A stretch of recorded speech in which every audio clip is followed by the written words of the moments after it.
Imagine a foggy night at Blackwood Hall, a gothic manor where crimson velvet curtains hide more than just a stage. Hercule Poirot, the master detective, arrives for a private play.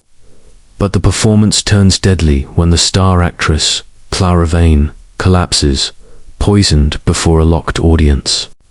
As Poirot unravels a web of betrayals, scandalous affairs, a cryptic note saying curtain and a second murder disguised as suicide, the clues point to a killer among the guests. But what if the murderer isn't a jealous lover or a vengeful playwright?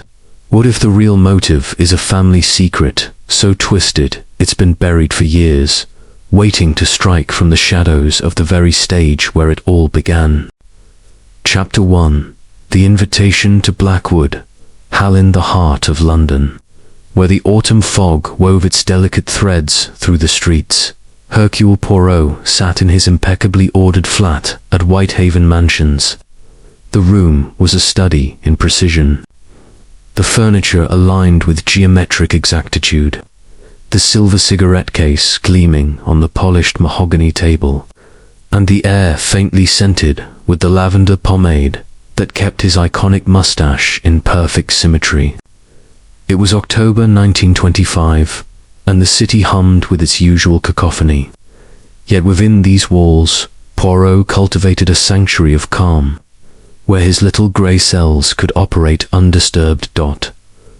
On this particular morning, Poirot's attention was fixed upon a single object, an envelope, its cream parchment embossed with a crest of intertwining ivy and a black swan.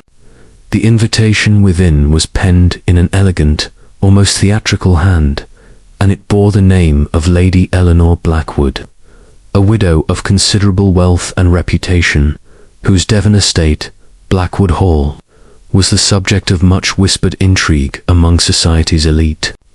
The letter requested Poirot's presence for a weekend gathering, the centerpiece of which was to be a private theatrical performance of a new play by Victor Langston, a playwright whose reclusive nature only amplified his mystique. Sharp grey eyes scanned the words again, his lips pursed beneath the waxed points of his moustache. "Monsieur Hastings," he called, his voice carrying a faint trace of his Belgian accent. "What do you make of this?" Captain Arthur Hastings, his loyal friend and occasional confidant, lounged in an armchair by the fireplace, his lanky frame sprawled with the ease of a man unburdened by the minutiae of life. Hastings glanced up from his newspaper, his boyish face creasing with curiosity. "An invitation, is it?" Hastings said, rising to take the letter. "Rather grand, by the look of it. Lady Blackwood. She's the one who inherited that monstrous pile in Devon after her husband's death, isn't she? They say she's quite the hostess, throws parties that rival the Prince of Wales's shindigs." "Precisement," Poirot replied, his tone measured. "But it is not the grandeur that intrigues me, Hastings. Why does Lady Blackwood, a woman I have never met, request the presence of Hercule Poirot for a mere theatrical performance? There is something incongru, something not quite right." He tapped the envelope against his palm, his eyes narrowing. "The invitation speaks of a play, yes, but it is the undertone, the suggestion of urgency that piques my curiosity." Hastings chuckled, folding the newspaper. "Oh, come now, Poirot. You're seeing mysteries where there are none. She probably wants to show off her cultured friends to a famous detective. You're practically a celebrity these days, old chap." Poirot's lips twitched in a faint smile, though his eyes remained serious. "Celebrity Hastings? Non. Hercule Poirot is not swayed by flattery. The little grey cells, they tell me there is more to this than meets the eye. A play, a gathering of strangers, a widow with a shadowed past, c'est intéressant. I shall accept." The decision made, Poirot dispatched a reply with his usual efficiency, and preparations were set for their journey to Devon. Hastings, ever eager for a change of scenery, was delighted at the prospect of a weekend in the countryside, though he admitted to a certain unease about Blackwood Hall. Heard it's a gloomy sort of place, he remarked as they boarded the train at Paddington Station 2 days later. All those gothic towers and creaky corridors, not exactly a cheery spot for a play. Poirot, adjusting his Homburg hat, merely nodded. The setting, Hastings, is but the stage. It is the actors, the people, who will reveal the true drama. The train journey was pleasant enough, the rolling hills of the English countryside unfolding in a tapestry of amber and gold under the October sun. Yet, as they neared Devon, a mist began to settle, cloaking the landscape in a veil of mystery. By the time they reached the small station nearest Blackwood Hall, the air was thick with it, and the world seemed to shrink to the confines of their hired motorcar. The driver, a taciturn local with a weathered face, spoke little, though he muttered about the queer goings-on at the hall. Poirot's ears pricked at this, but the man offered no further details, leaving the detective to ponder in silence. Blackwood Hall loomed into view as the motor car crested a hill, its silhouette stark against the grey sky. The estate was a masterpiece of Gothic architecture, its spires piercing the mist like the fingers of some ancient deity. The windows, framed in heavy stone, were draped with crimson velvet curtains, their richness a stark contrast to the weathered facade. A gravel drive wound through manicured gardens, though the roses seemed to droop under the weight of the damp air. Hastings let out a low whistle. "Good Lord, Poirot. It's like something out of a Brontë novel, or a tale by Monsieur Poe," Poirot murmured, his eyes scanning the house. "There is a melancholy here, Hastings. A house, it speaks to those who listen." They were met at the grand entrance by a butler, a tall, gaunt man named Grayson, whose impeccable manners belied a certain wariness in his eyes. He led them through a cavernous hall adorned with portraits of stern-faced Blackwoods, their eyes seeming to follow the visitors. The air was heavy with the scent of old wood and wax polish, and the faint creak of floorboards echoed in the silence. Lady Eleanor Blackwood awaited them in the drawing-room, a space of opulent decadence, with gilded mirrors and a roaring fire casting shadows on the velvet-draped walls. Lady Eleanor was a woman of striking presence, her auburn hair swept into an elegant chignon, her violet eyes bright with a nervous energy that Poirot noted at once. She was perhaps 40, though her poise suggested a timeless grace. Her gown, a deep emerald silk, shimmered in the firelight, and her smile, though warm, carried a trace of strain.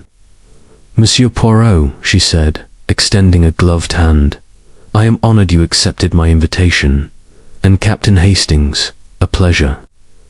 "The honor is mine, madame," Poirot replied, bowing slightly. "Your invitation was most intriguing. A private theatrical performance is not a common summons for Hercule Poirot." Lady Eleanor laughed, a sound like the chime of crystal, though it rang slightly hollow. "I assure you, Monsieur Poirot, it is a rare event. Victor Langston's plays are not performed lightly, and this one, The Shadow's Grasp, is said to be his finest yet. I thought it only fitting to invite a man of your discernment to witness it." Poirot's eyes twinkled, though his mind was already dissecting her words. "And who, may I ask, are the other players in this drama?" Lady Eleanor gestured toward the room, where a small group of guests had begun to gather. "Allow me to introduce you." She led them toward a man standing by the fireplace, his dark hair disheveled and his fingers stained with ink. "Victor Langston, the playwright himself." a genius, though he prefers solitude to society. Langston's handshake was perfunctory, his eyes restless. "Monsieur Poirot," he said, his voice low and clipped. "I hope you're not expecting a masterpiece. Plays are fragile things, ruined by the wrong audience." His gaze flickered toward the door, as if anticipating an unwelcome arrival. Next was Clara Vane, a young actress whose beauty was as commanding as it was dangerous. Her golden hair cascaded in waves, and her green eyes sparkled with a sharpness that suggested wit and ambition in equal measure. "So you're the famous detective," she said, her voice a melodic drawl. "I hope you're here to enjoy the show, not to interrogate us poor players." Her smile was teasing, but Poirot noted a guarded edge to it. Dr. Malcolm Reid, a physician with a reserved demeanor, stood apart, his spectacles glinting in the firelight. He offered a polite nod, his hands clasped behind his back. "A pleasure. Monsieur Poirot, I'm here to support Lady Eleanor's charitable efforts. The arts, you know, are a balm for the soul." His words were measured, but Poirot sensed a reticence, as if the doctor were guarding a secret. Finally, Sir Reginald Holt, a retired judge with a florid complexion and a penchant for brandy, greeted them with a booming laugh. "Poirot, heard you've a knack for sniffing out trouble. Well, you'll find none here, just good company and a decent play, I hope." His joviality seemed forced, and Poirot's keen eyes caught the slight tremor in his hand as he raised his glass. Dinner was announced, and the party moved to the dining room, a cavernous space dominated by a long oak table and a chandelier that cast a constellation of light across the ceiling. The meal was exquisite roast pheasant, truffled potatoes, and a claret of remarkable vintage, but the conversation was strained. Clara Vane dominated, her wit cutting like a blade as she teased Langston about his overwrought dialogue. Langston's responses were curt, his eyes flashing with irritation. Lady Eleanor attempted to steer the talk to lighter topics, but her laughter was brittle, and Dr. Reid's silence grew more pronounced. Sir Reginald, meanwhile, grew increasingly red-faced, his anecdotes veering into belligerence. Poirot observed it all, his fork poised as he catalogued every glance, every inflection. Hastings, seated beside him, leaned over and whispered, "Bit of a tense crowd, don't you think? Clara's got Langston positively fuming." "Indeed, mon ami," Poirot replied softly. "There is a current here, a tension beneath the surface. The question is, what lies at its source?" As the meal concluded, Lady Eleanor rose, her composure regained. "Tomorrow evening, we shall gather in the East Wing Theatre for Mr. Langston's play. I trust it will be an unforgettable experience." Her eyes met Poirot's, and for a moment he saw a flicker of something fear, perhaps, or a plea for understanding. The guests retired to their rooms, and Poirot, standing by his window, gazed out at the mist-shrouded grounds. The velvet curtains framed the view like a stage, and he could not shake the feeling that the true drama was yet to unfold. "Hastings," he said, turning to his friend, who was already half asleep in a chair, "mark my words, this weekend will reveal more than a play. The stage is set, and Hercule Poirot will not be a mere spectator." The night settled over Blackwood Hall, the mist thickening, and somewhere in the shadows, a secret waited to be unveiled. Chapter 2. Arrival at Blackwood Hall. The mist that clung to the Devon countryside seemed to thicken as Hercule Poirot and Captain Hastings approached Blackwood Hall, its gothic silhouette emerging like a phantom from the fog. The wheels crunched on the gravel drive, the sound swallowed by the oppressive silence of the estate. Poirot, his gloved hands folded neatly in his lap, gazed out the window, his sharp grey eyes dissecting the scene. The house loomed larger now, its spires clawing at the grey sky, its windows veiled by heavy crimson velvet curtains that seemed to absorb the scant light. Hastings, beside him, shifted uncomfortably, his usual cheer dampened by the atmosphere. "I say, Poirot," he murmured, "this place gives me the creeps. It's like stepping into one of those gothic novels you're so fond of." Poirot's lips curved in a faint smile, though his eyes remained fixed on the house. "Precisement, Hastings, but it is not the architecture that intrigues me. It is the drama within these walls that we must attend to. A house such as this holds secrets, n'est-ce pas?" His voice was soft, almost a whisper, but it carried the weight of certainty. The motorcar drew to a halt before the grand entrance, where a heavy oak door, carved with intricate ivy motifs, stood flanked by stone gargoyles. Their driver, the same taciturn man from the station, unloaded their cases with a grunt, his eyes darting toward the house as if eager to depart. Poirot noted this, his mind cataloguing the man's unease as a piece of the puzzle. "Mercy, my good man," he said, tipping the driver generously. The man muttered something unintelligible and drove off, the mist swallowing the car's taillights. The door creaked open before Poirot could knock, revealing Grayson, the butler, his gaunt frame as rigid as the house itself. His face was a mask of professional decorum, but his pale eyes flickered with a wariness that Poirot found telling. "Monsieur Poirot, Captain Hastings," Grayson intoned, bowing slightly. "Lady Blackwood awaits you in the drawing-room, if you'll follow me." His voice was clipped, his movements precise, yet there was a tension in his posture, as if he were bracing for an unseen blow. They stepped into the entrance hall, a cavernous space that seemed to exhale the weight of centuries. The air was cool, scented with beeswax and the faint mustiness of old stone. A grand staircase swept upward, its banister gleaming under the light of a chandelier that dripped with crystal. Portraits lined the walls, their subjects Blackwoods of generations past, staring down with austere disapproval. Poirot's gaze lingered on one in particular, a man with Lady Eleanor's violet eyes, his expression stern yet haunted. "Lord Blackwood, perhaps," Poirot murmured to Hastings, who nodded, though his attention was caught by the oppressive silence. "Bit grand, isn't it?" Hastings whispered, his voice echoing slightly. "But it feels, I don't know, like the house is watching us." Poirot did not reply, but his eyes twinkled with agreement.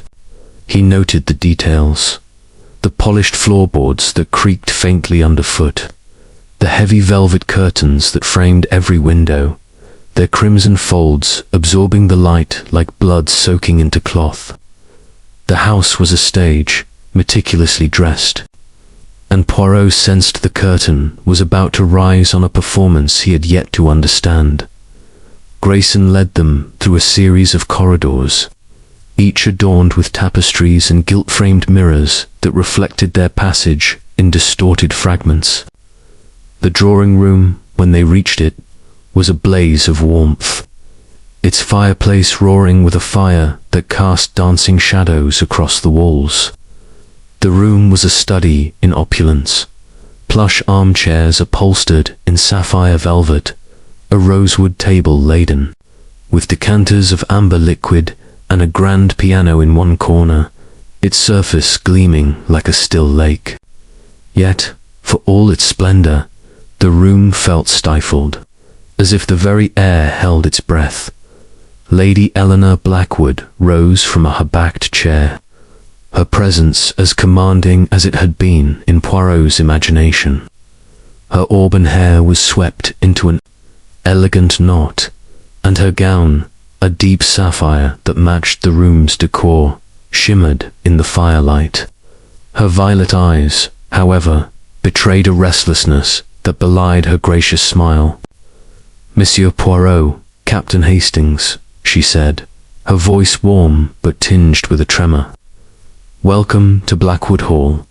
I trust your journey was pleasant." "Most pleasant," Madame Poirot replied, bowing with his usual flourish.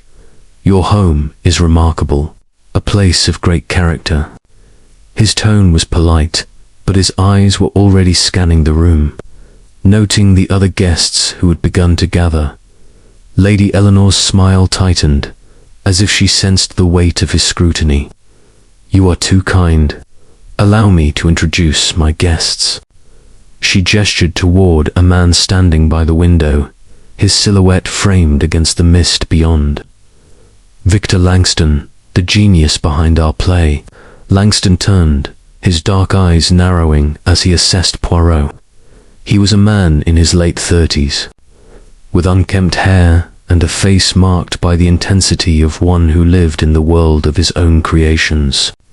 His fingers, stained with ink, twitched as if longing for a pen.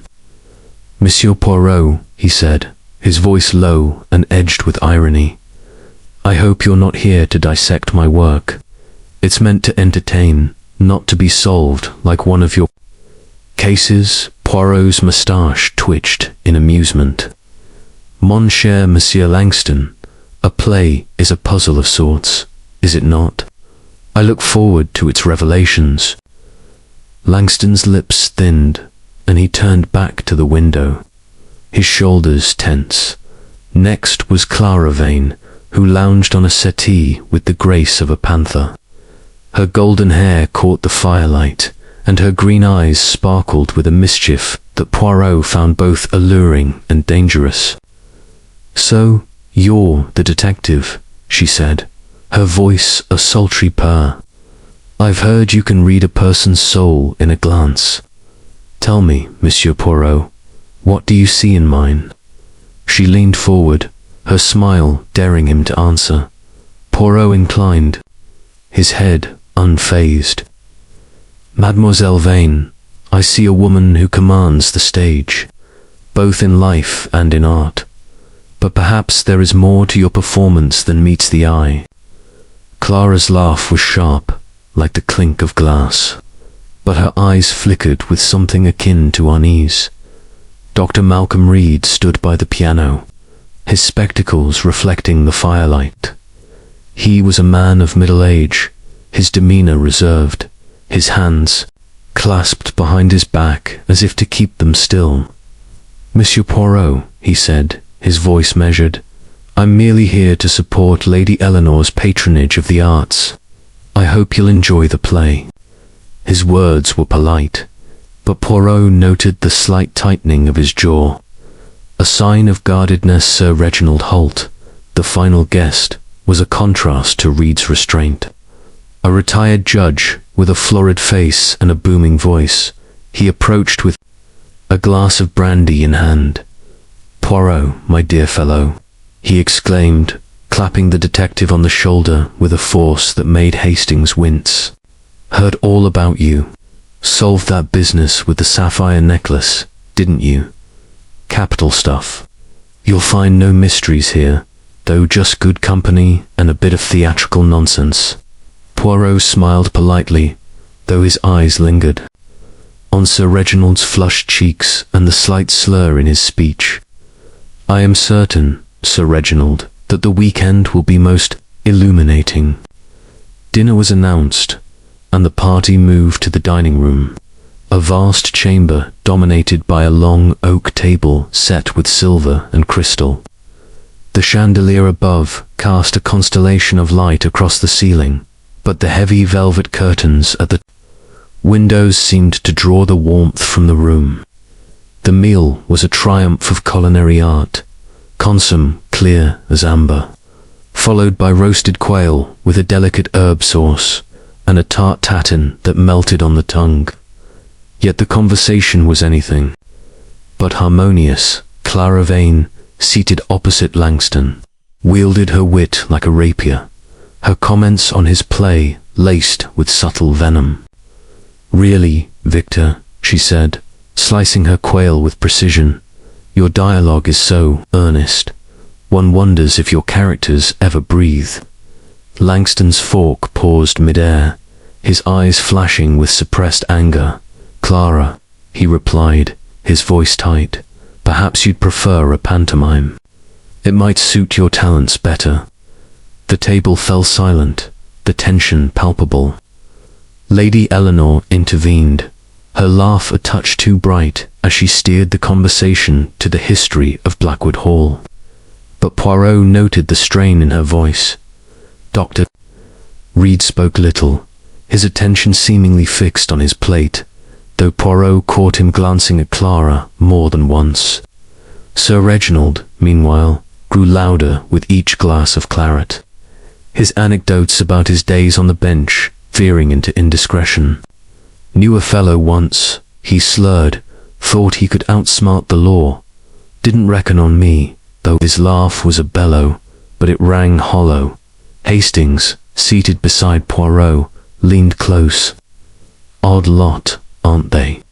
Clara and Langston are practically at daggers drawn, and Lady Eleanor looks like she's sitting on a powder keg."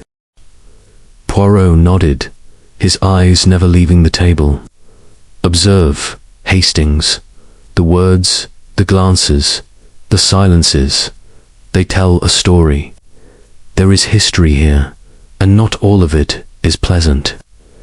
As the meal concluded, Lady Eleanor rose, her composure a fragile veneer.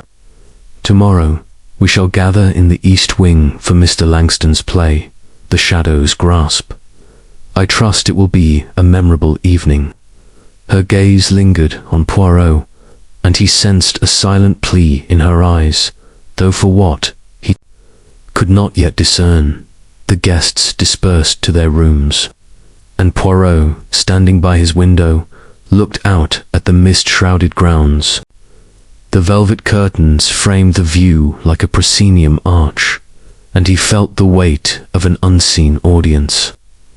"Hastings," he said, turning to his friend, who was inspecting a decanter of brandy, "this house is a stage, and we are not merely guests.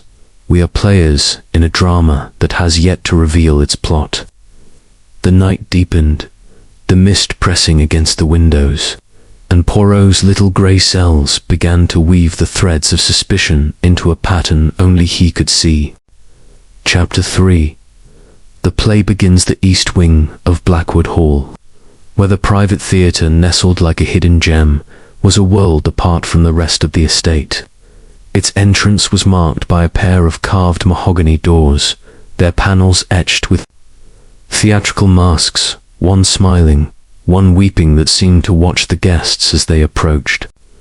Hercule Poirot, immaculate in his evening dress, paused to adjust his tie, his sharp grey eyes taking in every detail of the corridor. The air was thick with the scent of polished wood and beeswax, and the faint hum of anticipation vibrated through the walls. Captain Hastings, at his side, tugged at his collar, looking distinctly uncomfortable in the formal attire.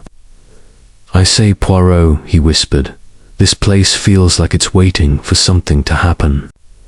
All this pomp for a plate's a bit much, don't you think?" Poirot's moustache twitched, a sign of his amusement. "Mon ami, a play is never just a play. It is a mirror to the soul, a stage for truths to be revealed. And in a house such as this, I suspect the performance will be most illuminating." His voice was soft, but his eyes were alight with the keen alertness that Hastings knew so well. The theatre itself was a marvel of opulence, a compact yet exquisite space that could seat no more than 20. Crimson velvet curtains framed the stage, their heavy folds shimmering in the glow of gas lamps fashioned to resemble torches. The seats, upholstered in the same rich fabric, were arranged in a semicircle, creating an intimacy that felt almost claustrophobic. A chandelier, smaller than the one in the dining room but no less ornate, cast a soft, golden light across the room, highlighting the gilt-edged frescoes of cherubs and muses adorning the ceiling. Poirot noted the meticulous craftsmanship, but his attention was drawn to the stage, where a single spotlight illuminated a minimalist set, a chaise longue, a writing desk, and a tall, arched window painted to suggest moonlight. Lady Eleanor Blackwood greeted the guests as they entered, her sapphire gown replaced by a flowing dress of midnight blue that seemed to blend with the shadows. Her smile was gracious, but Poirot observed the faint tremor in her hands as she gestured toward the seats. "Please, take your places," she said, her voice carrying a practiced warmth. "Mr. Langston's The Shadow's Grasp is a rare treat, and I am honored to share it with you." Her violet eyes darted toward the stage, where the actors were presumably preparing, and Poirot sensed a current of unease beneath her poise. The other guests filed in, their expressions a mix of curiosity and tension. Victor Langston, the playwright, stood near the stage, his dark eyes scanning the room as if searching for an Eleanor, an enemy. His ink-stained fingers clutched a dog-eared script, and his jaw was set in a way that suggested both pride and apprehension. Clara Vane, radiant in a gown of emerald silk that clung to her like a second skin, moved with the confidence of a star, though her smile was sharp, almost predatory, as she nodded to the assembled company. Dr. Malcolm Reid, his spectacles glinting in the lamplight, chose a seat at the back, his posture stiff and his hands clasped tightly in his lap. Sir Reginald Holt, already flushed from pre-dinner brandy, boomed a greeting to no one in particular.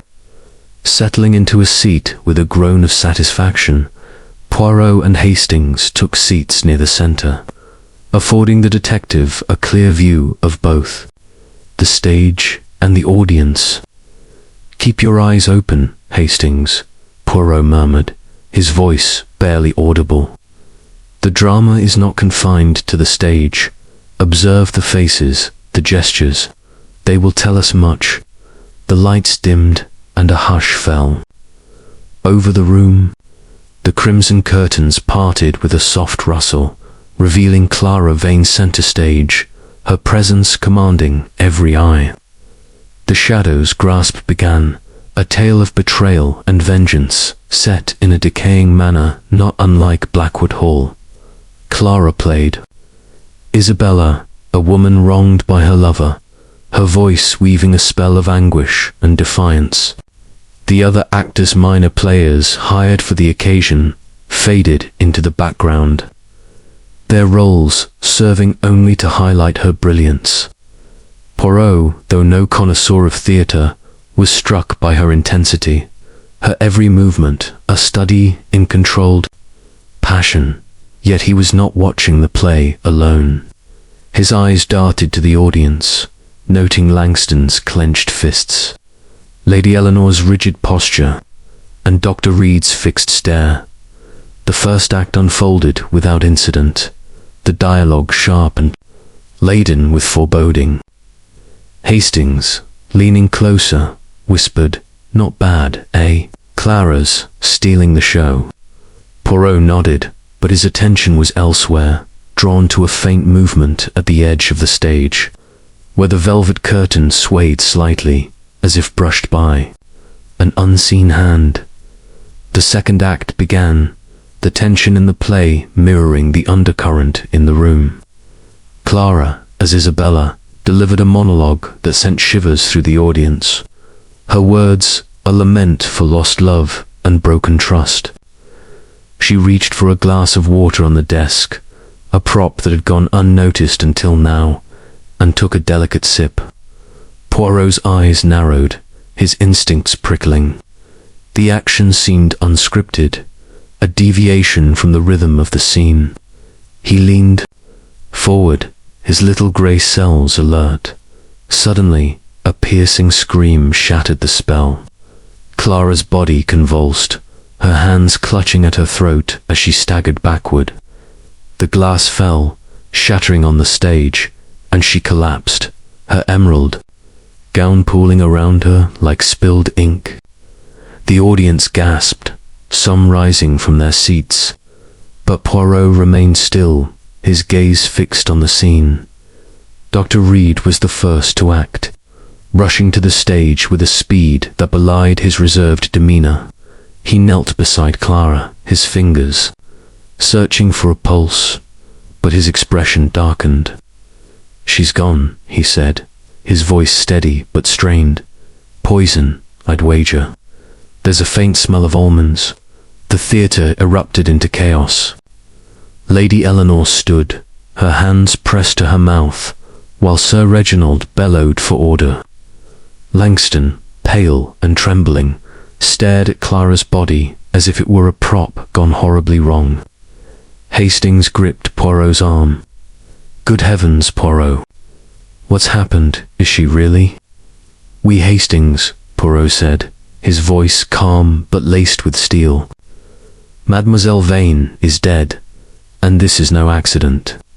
He rose, his movements deliberate, and approached the stage.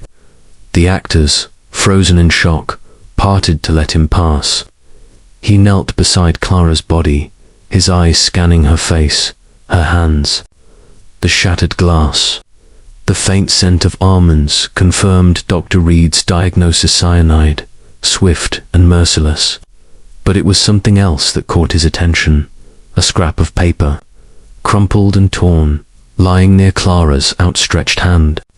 He retrieved it with a handkerchief, careful not to disturb the scene, and unfolded it to reveal a single word, scrawled in black ink: curtain. Poirot's lips pursed, his mind racing.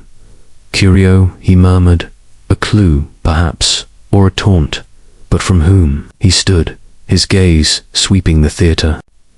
The audience was being ushered out by Grayson, whose composure had cracked, revealing a pallor that matched the mist outside. Lady Eleanor lingered, her eyes fixed on Clara's body, her expression unreadable. Langston had retreated to the wings, his script forgotten, while Dr. Reid remained by the body, his hands trembling slightly as he adjusted his spectacles. Sir Reginald, for once, was silent, his brandy glass abandoned. "Inspector Grayson must be summoned," Poirot said to Hastings, his tone brisk. "This is murder, and the stage is now a crime scene. But first, we must ensure nothing is disturbed." He turned to Lady Eleanor, who seemed rooted to the spot. "Madame, I will need your permission to examine the theatre. Every detail, every prop may hold the key to this tragedy." Lady Eleanor nodded, her voice barely a whisper. "Of course, Monsieur Poirot. Do what you must." Her eyes met his, and for a moment, Poirot saw a flicker of something guilt, fear, or perhaps something deeper. He filed it away, his mind already constructing the puzzle. As the guests were escorted to the drawing room, Poirot lingered, his eyes drawn to the crimson curtain. Its hem was slightly frayed, a detail that seemed incongruous in the otherwise pristine theatre. He reached out, his gloved fingers brushing the fabric, and felt a faint dampness, as if it had been touched by something more than air. "The curtain," he murmured to himself. "It hides more than the stage." Hastings, hovering nearby, looked puzzled. "What's that, Poirot? You think the curtain's got something to do with it?" Poirot's eyes gleamed. "Everything. Hastings has something to do with it. The question is, what story does it tell?" The theatre was silent now, save for the faint creak of the floorboards, and Poirot felt the weight of the unseen, the secrets woven into the very fabric of Blackwood Hall. The play had ended, but the true drama was just beginning. Chapter 4. The locked room. The theatre at Blackwood Hall, so recently alive with the passion of Clara Vane's performance, now lay under a pall of death. The crimson velvet curtains hung motionless, their rich folds seeming to absorb the very air, as if guarding the secret of the tragedy that had unfolded. Hercule Poirot stood at the edge of the stage, his small, precise figure a stark contrast to the chaos that had erupted only moments before. His grey eyes, sharp as a hawk's, surveyed the scene. Clara's body, still sprawled where she had fallen, her emerald gown a vivid splash against the polished boards, the shattered glass, its fragments glinting in the dim light, and the scrap of paper bearing the word curtain, now safely tucked into his pocket, wrapped in his handkerchief. Captain Hastings hovered nearby, his face pale, his usual buoyancy replaced by a grim unease. "It's ghastly, Poirot," he whispered. "Poison right here in front of us all. How could it happen?" Poirot's lips pursed beneath his meticulously waxed moustache. "Comment, indeed, Hastings. A murder in a locked room, before an audience cest audatio. The killer is bold, but not infallible. The little grey cells, they will find the truth." His voice was calm, but there was a steel in it that Hastings recognized as the prelude to one of Poirot's relentless pursuits. The theatre had been sealed at Poirot's insistence, the heavy mahogany doors closed and guarded by Grayson, the butler, whose gaunt face betrayed a flicker of dread beneath his professional mask. Lady Eleanor Blackwood, still shaken, had agreed to keep the guests confined to the drawing room until the local constabulary could be summoned. Inspector Grayson, no relation to the butler, arrived within the hour. A burly man with a weathered face and a manner that suggested little patience for the eccentricities of the wealthy. "A fine mess," he growled, striding into the theatre. With a notebook in hand, "Actress drops dead in the middle of a play, and you lot think it's murder. More likely she took something herself. Stage folk are a dramatic bunch." Poirot's eyes twinkled, though his expression remained grave. "Inspector, I assure you, Mademoiselle Vane did not choose this exit. The scent of almonds, the convulsions, these are the signatures of cyanide. And this," he produced the scrap of paper with a flourish, holding it aloft in his handkerchief, "was found beside her. A clue, perhaps, or a challenge." Inspector Grayson snorted, peering at the paper. "Curtain sounds like theatrical nonsense. Probably part of the play." He waved a dismissive hand, but Poirot's gaze did not waver. "Nan, Inspector, this was not in the script. I have examined it. The ink, the handwriting, it is distinct.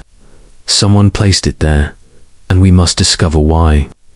Poirot's tone was polite but firm, and the inspector, though clearly skeptical, grudgingly agreed.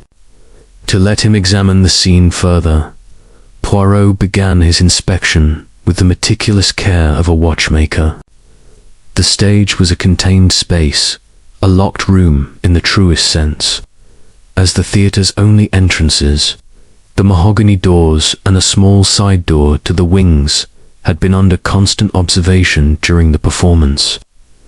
The actors, save for Clara, had been on stage or in the wings, visible to the stagehand. A quiet young man named Thomas, who stood now in a corner, his face ashen. Poirot approached the shattered glass first, kneeling to examine the fragments. The water it had contained was gone, absorbed into the stage or evaporated. But there was no trace of the almond-like odor that had marked Clara's death. "Curious," Poirot murmured. The poison was not in the glass, yet she drank from it moments before her collapse. Hastings, peering over his shoulder, frowned. Could it have been in something else? A prop, perhaps. She was handling that desk.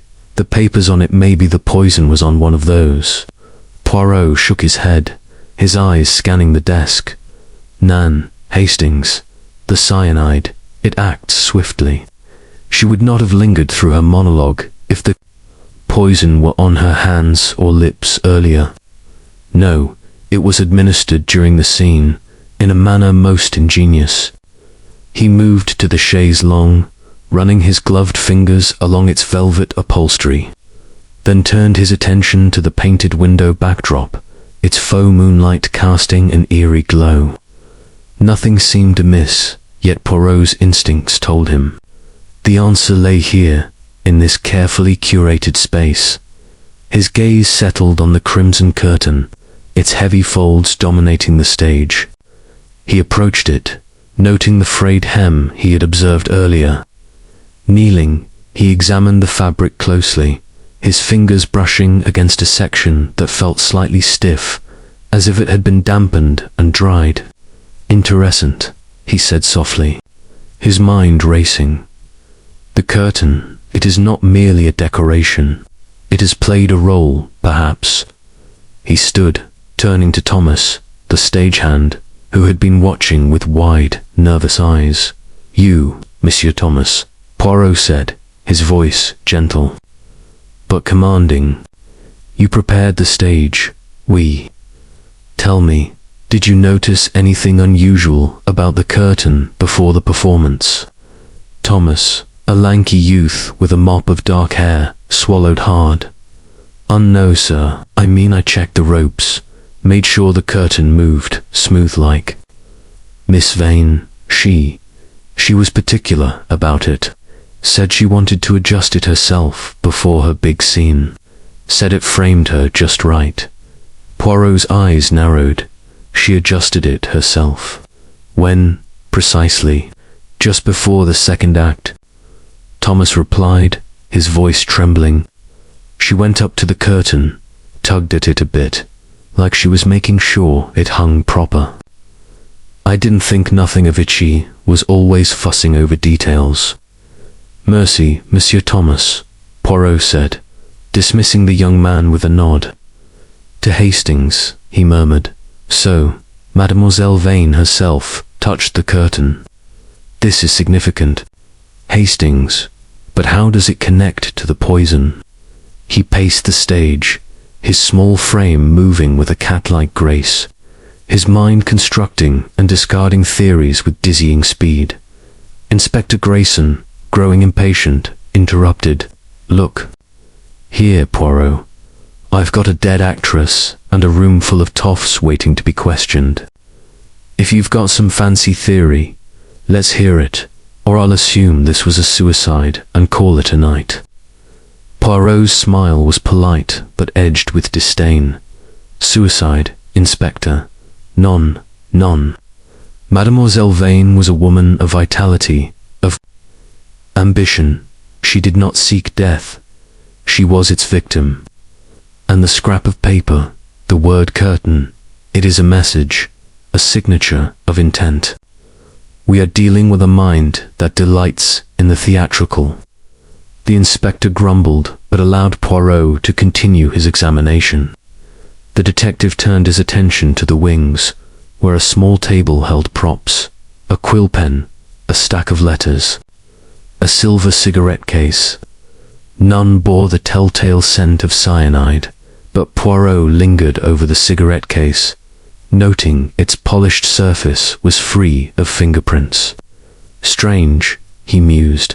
"A prop handled by actors, yet so clean. Someone has been careful."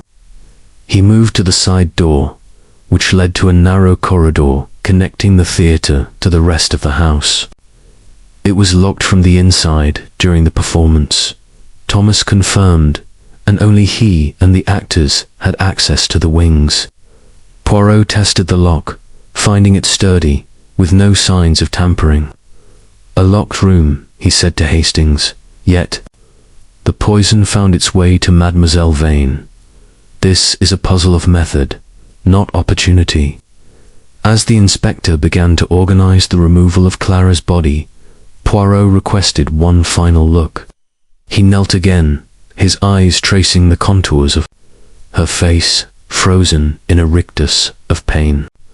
Her lips, faintly blue, confirmed the cyanide's work. But there was something else, a faint smudge of grease paint on her cheek, barely noticeable. Hercule Poirot murmured. She reapplied her makeup before the second act, perhaps. Or was this placed there by another hand? He stood, his mind a whirl of possibilities. The theatre was cleared, the body taken to a nearby room for the coroner's examination. And Poirot and Hastings returned to the drawing room, where the guests awaited. Lady Eleanor sat by the fire, her hands clasped tightly, her face pale but composed. Victor Langston paced, his script abandoned on a table, his eyes darting to the door. Dr. Reid stood apart, his spectacles reflecting the firelight, while Sir Reginald Holt clutched a fresh glass of brandy, his earlier bluster replaced by a grim silence. Poirot addressed them, his voice cutting through the tension. "Madame et messieurs, a tragedy has occurred, and it is no accident. Mademoiselle Vane was murdered, poisoned before our eyes. I will need your cooperation to uncover the truth. No one leaves Blackwood Hall until we have answers." Lady Eleanor's eyes widened, but she nodded. "Of course, Monsieur Poirot, whatever you need."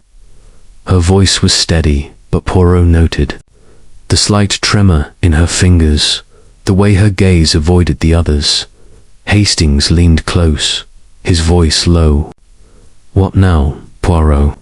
The poison, the curtain, that scrap of paper, it's all so bizarre. Where do we start?" Poirot's eyes gleamed. "We start, Hastings, with the stage itself. The curtain, the props, the very air of this theatre. They hold the secret, and Hercule Poirot will uncover it piece by piece." The room seemed to close in around them, the velvet curtains at the windows echoing those of the theatre, and Poirot felt the weight of an unseen presence, watching, waiting, for the next act to unfold. Chapter 5. The suspects assembled the drawing room of Blackwood Hall, with its sapphire velvet armchairs and flickering firelight, had transformed from a haven of opulence into a stage for suspicion. The air was thick with unease, the crackle of the fire the only sound breaking the oppressive silence as Hercule Poirot stood before the assembled guests. His small, precise figure commanded attention, his grey eyes sweeping over each face with the intensity of a searchlight. Captain Hastings stood by his side, his usual geniality subdued, his notebook clutched tightly as he prepared to record. Poirot's observations. The crimson velvet curtains at the windows seemed to pulse with the weight of the tragedy that had unfolded in the theatre, and Poirot felt the room itself was holding its breath, waiting for the truth to be unveiled. Lady Eleanor Blackwood sat rigidly in a high-backed chair, her midnight blue gown pooling around her like a shadow. Her violet eyes, usually so vibrant, were dulled by shock, though Poirot noted the way her fingers twisted the lace handkerchief in her lap, a sign of nerves, perhaps, or something deeper. Victor Langston stood by the fireplace, his inked hands clasped behind his back, his dark eyes darting between the guests as if seeking an escape from the scrutiny. Dr. Malcolm Reid, his spectacles glinting in the firelight, leaned against the piano, his reserved demeanor now tinged with a palpable tension. Sir Reginald Holt, his florid face paler than usual, gripped a glass of brandy, though he had not taken a sip since entering the room. The stagehand Thomas hovered near the door, his lanky frame hunched as if he wished to disappear entirely. Poirot cleared his throat, his voice cutting through the silence like a blade. "Madame et messieurs, we are gathered here under the shadow of a great tragedy. Mademoiselle Clara Vane, a woman of talent and vitality, has been murdered, poisoned by cyanide in the midst of her performance. This was no accident. no whim of fate. It was a deliberate act, planned with precision and executed with audacity. Hercule Poirot will uncover the truth, but I require your candor. Each of you, I believe, holds a piece of this puzzle. Inspector Grayson, standing near the door with a scowl, snorted. Get on with it, Poirot. I've got a coroner waiting and a report to file. Let's hear what these fine folks have to say, and no fancy theatrics. His tone was gruff, but Poirot ignored the barb, his focus unwavering. He began with Lady Eleanor, his tone gentle but probing. Madame Blackwood, you invited Mademoiselle Vane to perform in your theatre. Tell me, what was your connection to her? And why this play, this gathering? Lady Eleanor's lips parted, then closed, as if weighing her words. Clara was a rising star, she said at last, her voice steady but soft. I admired her talent, and Victor's play deserved the best. I thought it would be a fitting event to honor my late husband's love of the arts. Her eyes flickered to the portrait. Above the fireplace, a stern-faced man with her own violet eyes. As for our connection, we had none beyond this event. I met her only recently, through theatrical circles. Poirot's mustache twitched, a sign Hastings recognized as skepticism. And yet, Madame, you seem shaken beyond the loss of a mere acquaintance. There is history here, n'est-ce pas? Her fingers tightened on the handkerchief, but she met his gaze. The death of any guest in my home is a tragedy, Monsieur Poirot. I am shaken, as any hostess would be. Poirot nodded, filing away her response, and turned to Victor Langston. Monsieur Langston, your play was the stage for this murder. Mademoiselle Vane was critical of your work, I observed, during dinner. Was there enmity between you, Langston's eyes flashed, his voice sharp. Clara was a prima donna, always demanding the spotlight. She thought my dialogue was overwrought her words, not mine, but I didn't kill her. My play was my life's work, and her death has ruined it. If anything, I'm the victim here. His hands clenched, the ink stains stark against his pale skin. Poirot's gaze lingered, noting the playwright's agitation. A victim, you say? Yet you were on stage during her scene, visible to all. A convenient alibi, perhaps, but we shall. See, he moved to Dr. Reid, whose spectacles seemed to shield his thoughts. Doctor, you were quick to identify the cyanide. Tell me, what was your relationship with Mademoiselle Vane? And why such certainty about the poison? Reid adjusted his spectacles, his voice measured. I had no relationship with her, monsieur. Poirot, I am here as Lady Eleanor's guest, to support her patronage.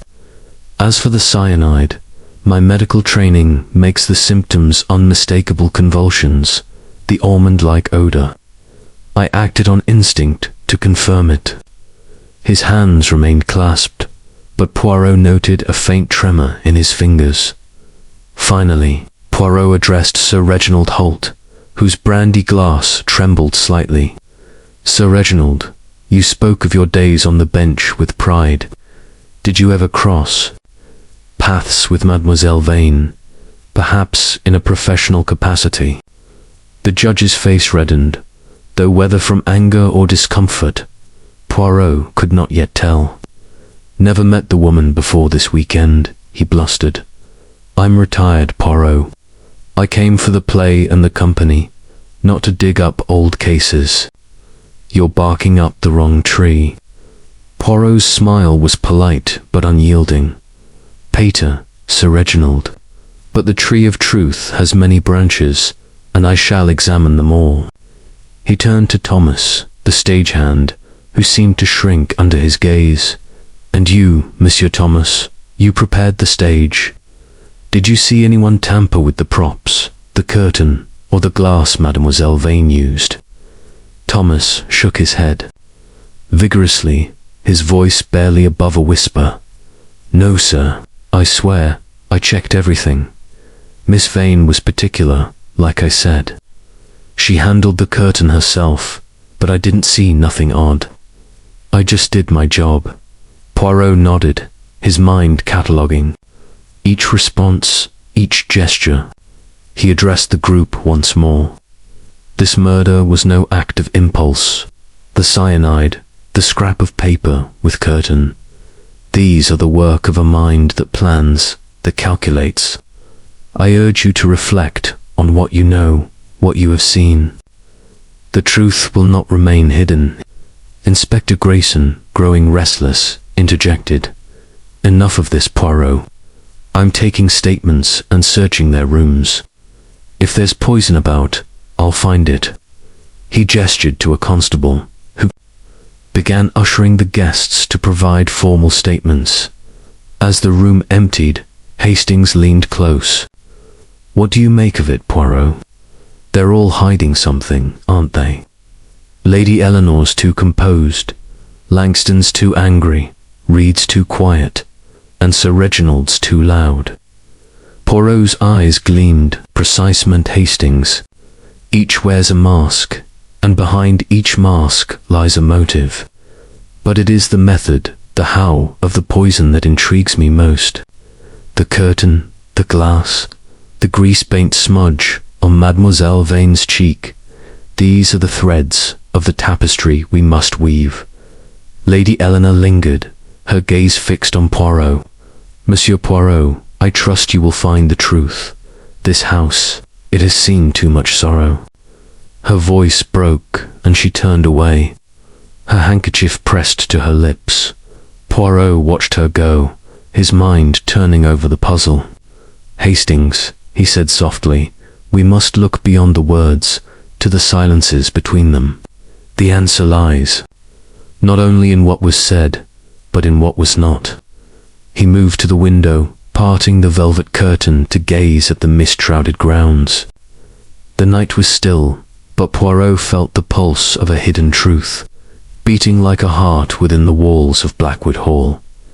The suspects had spoken, but the stage was set for further revelations, and Poirot's little grey cells were already at work, unraveling the threads of deception. Chapter 6. The hidden past. The mist outside Blackwood Hall seemed to seep into the very bones of the house, casting a pall over its corridors as Hercule Poirot and Captain Hastings made their way to the library.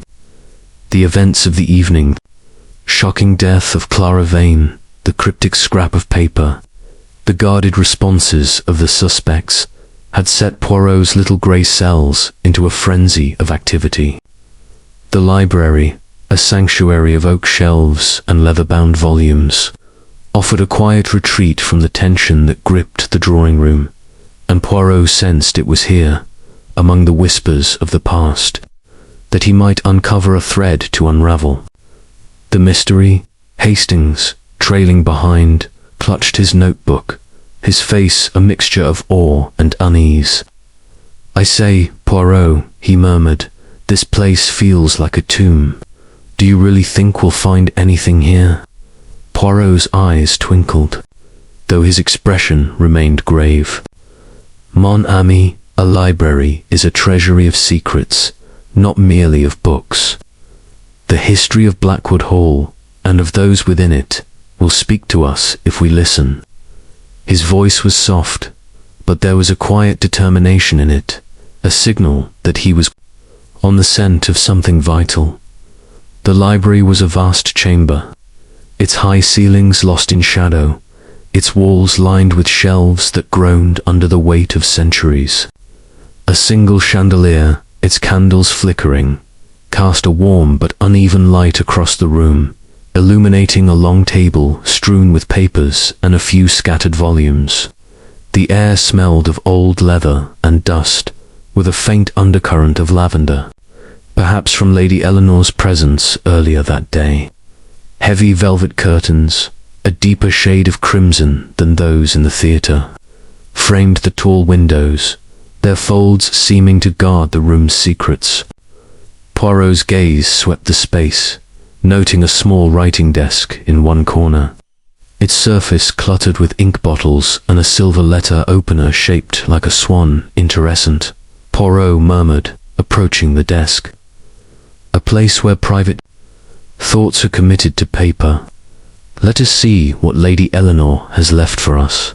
He opened a drawer, his gloved fingers moving with the precision of a surgeon.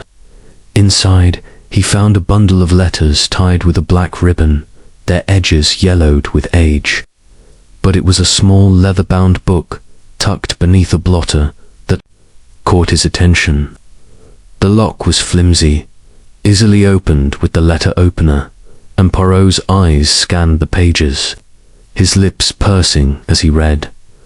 The book was Lady Eleanor's diary, its entries penned in a delicate flowing script. The passages spoke of her marriage to Lord Blackwood, a man of charm but shadowed by scandal. One entry, dated 3 years prior, was particularly revealing. Charles's indiscretions with that actress, Clara Vane, have broken me. The whispers follow me, even in my own home.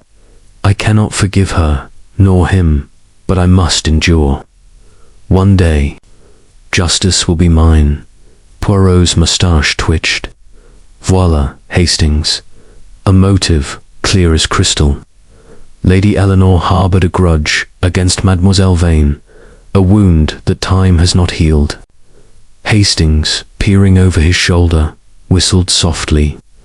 Good Lord, Poirot. Clara was Lord Blackwood's mistress. That's a scandal and a half. Do you think Lady Eleanor could have? Poirot raised a hand, silencing him. Patience, Hastings. A motive is but one piece of the puzzle. The method, the how, of the poison remains elusive, and this diary, it was not well hidden. Perhaps it was meant to be found. His eyes narrowed, considering the possibility of a deliberate misdirection.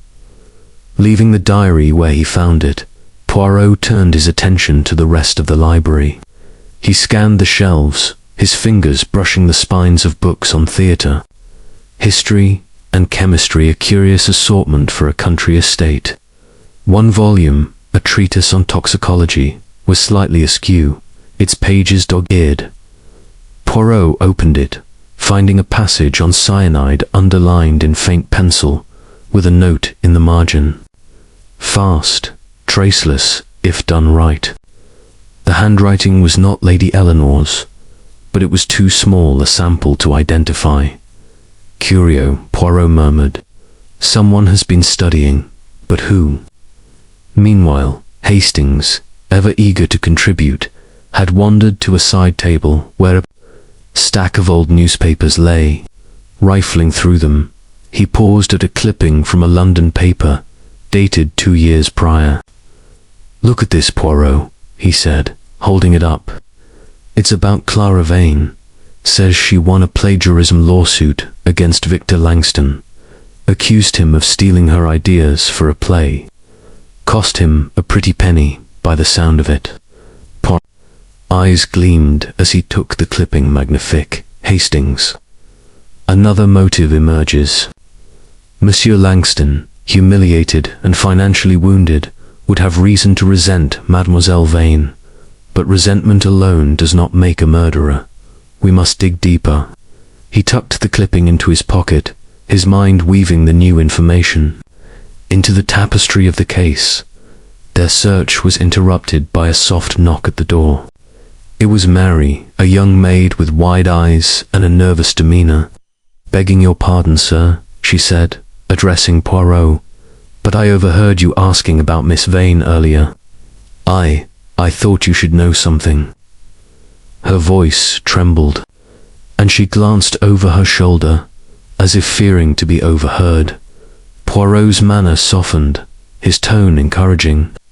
Speak, mademoiselle. What is it you know?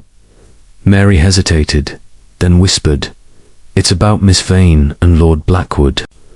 They were close, a few years back, before he died. It caused a terrible row with her ladyship. Miss Vane came to the house once, and there was shouting, awful shouting. Lady Eleanor sent her away, but I heard her say she'd never forgive. Her, I shouldn't be telling you this, sir, but with Miss Vane dead. Her voice trailed off, and she wrung her hands. Merci, Mademoiselle Poirot said, his voice gentle but firm. Your candor is most helpful. Rest assured, it will remain between us. Mary nodded, her face pale, and scurried from the room. Hastings looked at Poirot, his brow furrowed. That's twice now we've heard about Clara and Lord Blackwood. It's starting to look like Lady Eleanor had more than a passing reason to want Clara out of the way. Poirot nodded, but his expression was thoughtful. But we must not leap to conclusions, Hastings. The diary, the maid's story, they paint a picture, but it is not yet complete. And this clipping about Langston, it adds another layer. We must also consider Dr. Reid, who knows cyanide too well, and Sir Reginald, whose bluster hides something, I am certain. And Thomas, the stagehand, he sees more than he says. Poirot moved to the window, parting the crimson curtain to gaze at the mist beyond. The grounds were invisible, swallowed by the fog, and the house felt like a ship adrift in a sea of secrets. The past, Hastings, he said softly, it is the key. Clara Vane was a woman who left wounds in her wake, and those wounds have festered. But how did they lead to poison on that stage? He turned back to the room, his mind racing. We must return to the theatre tomorrow, when the light is better. The curtain, the greasepaint smudge, the scrap of paper, they are pieces of a puzzle that do not yet fit, and I, Hercule Poirot, will make them fit. Hastings yawned, the late hour catching up with him. What now, Poirot? It's nearly midnight. Shouldn't we get some rest? Poirot's smile was faint but resolute. Rest, Hastings. The little grey cells do not sleep when there is a murderer to catch. But you, mon ami, may retire. I shall remain here a moment longer to listen to the silence of this house. As Hastings left, Poirot stood alone in the library, the flickering chandelier casting shadows across his face. The crimson curtains seemed to pulse with a life of their own, and he felt the weight of the unseen, the hidden past that held the truth of Clara Vane's death. The stage was set, and the next act was coming, whether the killer was ready or not. Chapter 7. The second death, the night at Blackwood Hall, had settled into an uneasy stillness. The mist outside, pressing against the windows like a living thing, muffling the world beyond. Hercule Poirot, having lingered in the library, was making his way back to his room when a sharp, unmistakable sound shattered the silence. A gunshot, echoing from the upper floors. Captain Hastings, who had been dozing in his chair by the fire, jolted awake, his eyes wide with alarm. Good heavens! Poirot, was that? Oui, Hastings, Poirot said, his voice calm but urgent, his grey eyes already alight with focus. A gunshot. Quickly, we must find its source. He moved with surprising speed for a man of his compact stature, his polished shoes clicking on the polished floorboards as he led the way up the grand staircase. The corridors of Blackwood Hall were a labyrinth of shadows, the flickering gas lamps casting eerie patterns on the walls. The other guests, roused by the sound, emerged from their rooms, their faces pale and drawn. Lady Eleanor Blackwood, wrapped in a silk dressing gown, appeared. At the top of the stairs, her violet eyes wide with fear. "What was that?" she demanded, her voice trembling. "Is someone hurt?" Poirot raised a hand for silence, his ears straining for any further sound. "Remain here, madame," he instructed, his tone firm. "Hastings, with me." He followed. The direction of the sound, his instincts guiding him to a door at the end of the west wing. It was Sir Reginald Holt's room, and the door was slightly ajar. A faint wisp of smoke curling into the corridor. Pushing the door open, Poirot and Hastings were met with a grim sight. Sir Reginald lay slumped in an armchair by the window, a revolver in his limp hand, a dark stain spreading across his shirt front. His florid face, so often animated by brandy-fueled bluster, was now slack, his eyes staring blankly at the ceiling. The room smelled of gunpowder and the sharp temps of blood, and a single bullet hole marred the wall behind him. Hastings gasped, his hand flying to his mouth. "Good Lord, Poirot, he's shot himself. First Clara, now this, it's too much." Poirot's expression was unreadable, his eyes scanning the scene with clinical precision. "Nan, Hastings," he said softly, stepping closer to the body. "This is not as it seems." He knelt beside Sir Reginald, his gloved fingers gently turning the man's hand to examine the revolver. The grip was slick with blood, but attention was drawn to a faint smudge on the handle, a trace of crimson lipstick, unmistakable in its shade. "Curio," he murmured. "This is the same color as Mademoiselle Vane wore. How does it come to be here?" Inspector Grayson, summoned by the commotion, burst into the room, his face red with irritation. "What's this now? Another death? I've barely started on the actress, and now the judge is dead. This is a madhouse." He glared at Poirot, as if holding him personally responsible. Poirot rose, his posture impeccable despite the grim scene. "Inspector, I urge you to look closely. This is no suicide. The angle of the wounded is wrong. A man shooting himself in the chest would not hold the revolver so." He gestured to the bullet hole in the wall, which was slightly too high for a self-inflicted shot. "And this lipstick, why would Sir Reginald, a man of his habits, have such a mark on his weapon? No, this is murder, disguised to appear as despair."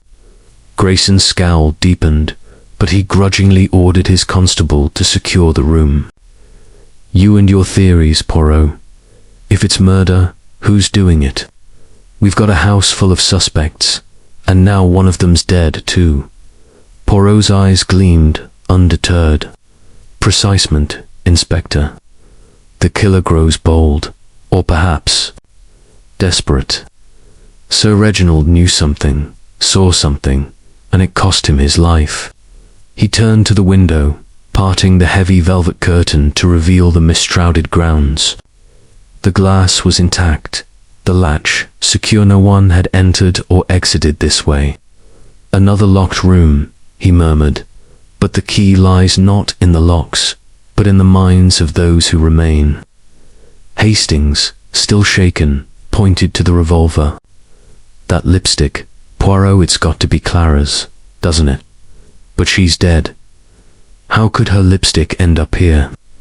Poirot's lips pursed, his mind racing. "The lipstick is a clue, Hastings, but not necessarily hers.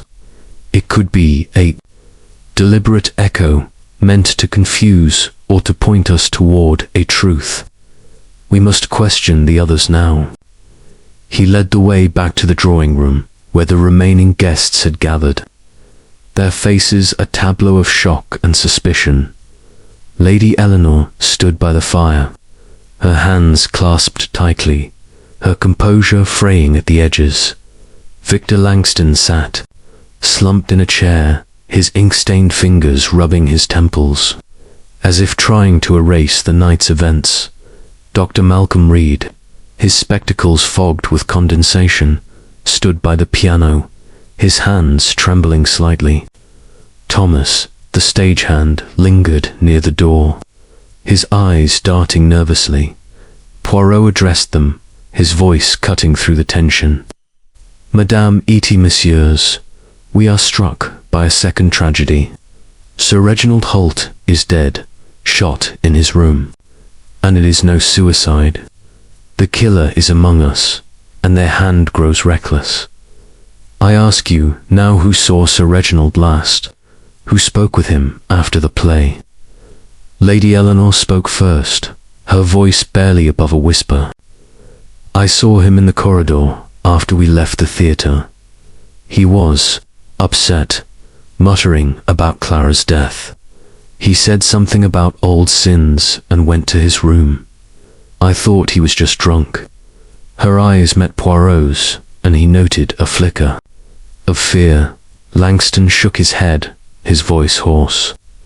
I didn't see him after the play. I was in my room, going over the script, trying to salvage what's left of my work. This is a nightmare.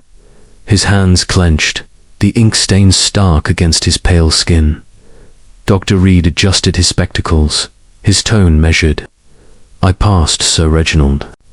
In the hall, he was agitated, yes, but I didn't speak to him. I retired to my room to write some notes.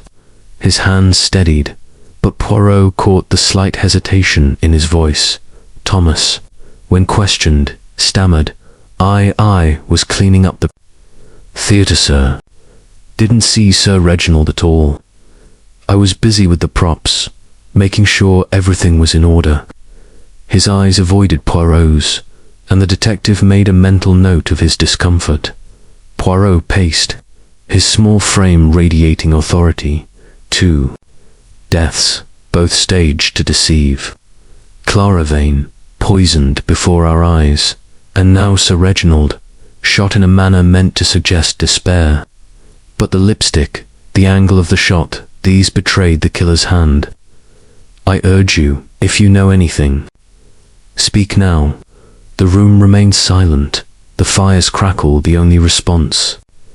Inspector Grayson, growing impatient, barked, Right, I'm searching every room. If there's a murderer here, I'll find the evidence. He stormed out, his constable in tow, leaving Poirot to face the guests.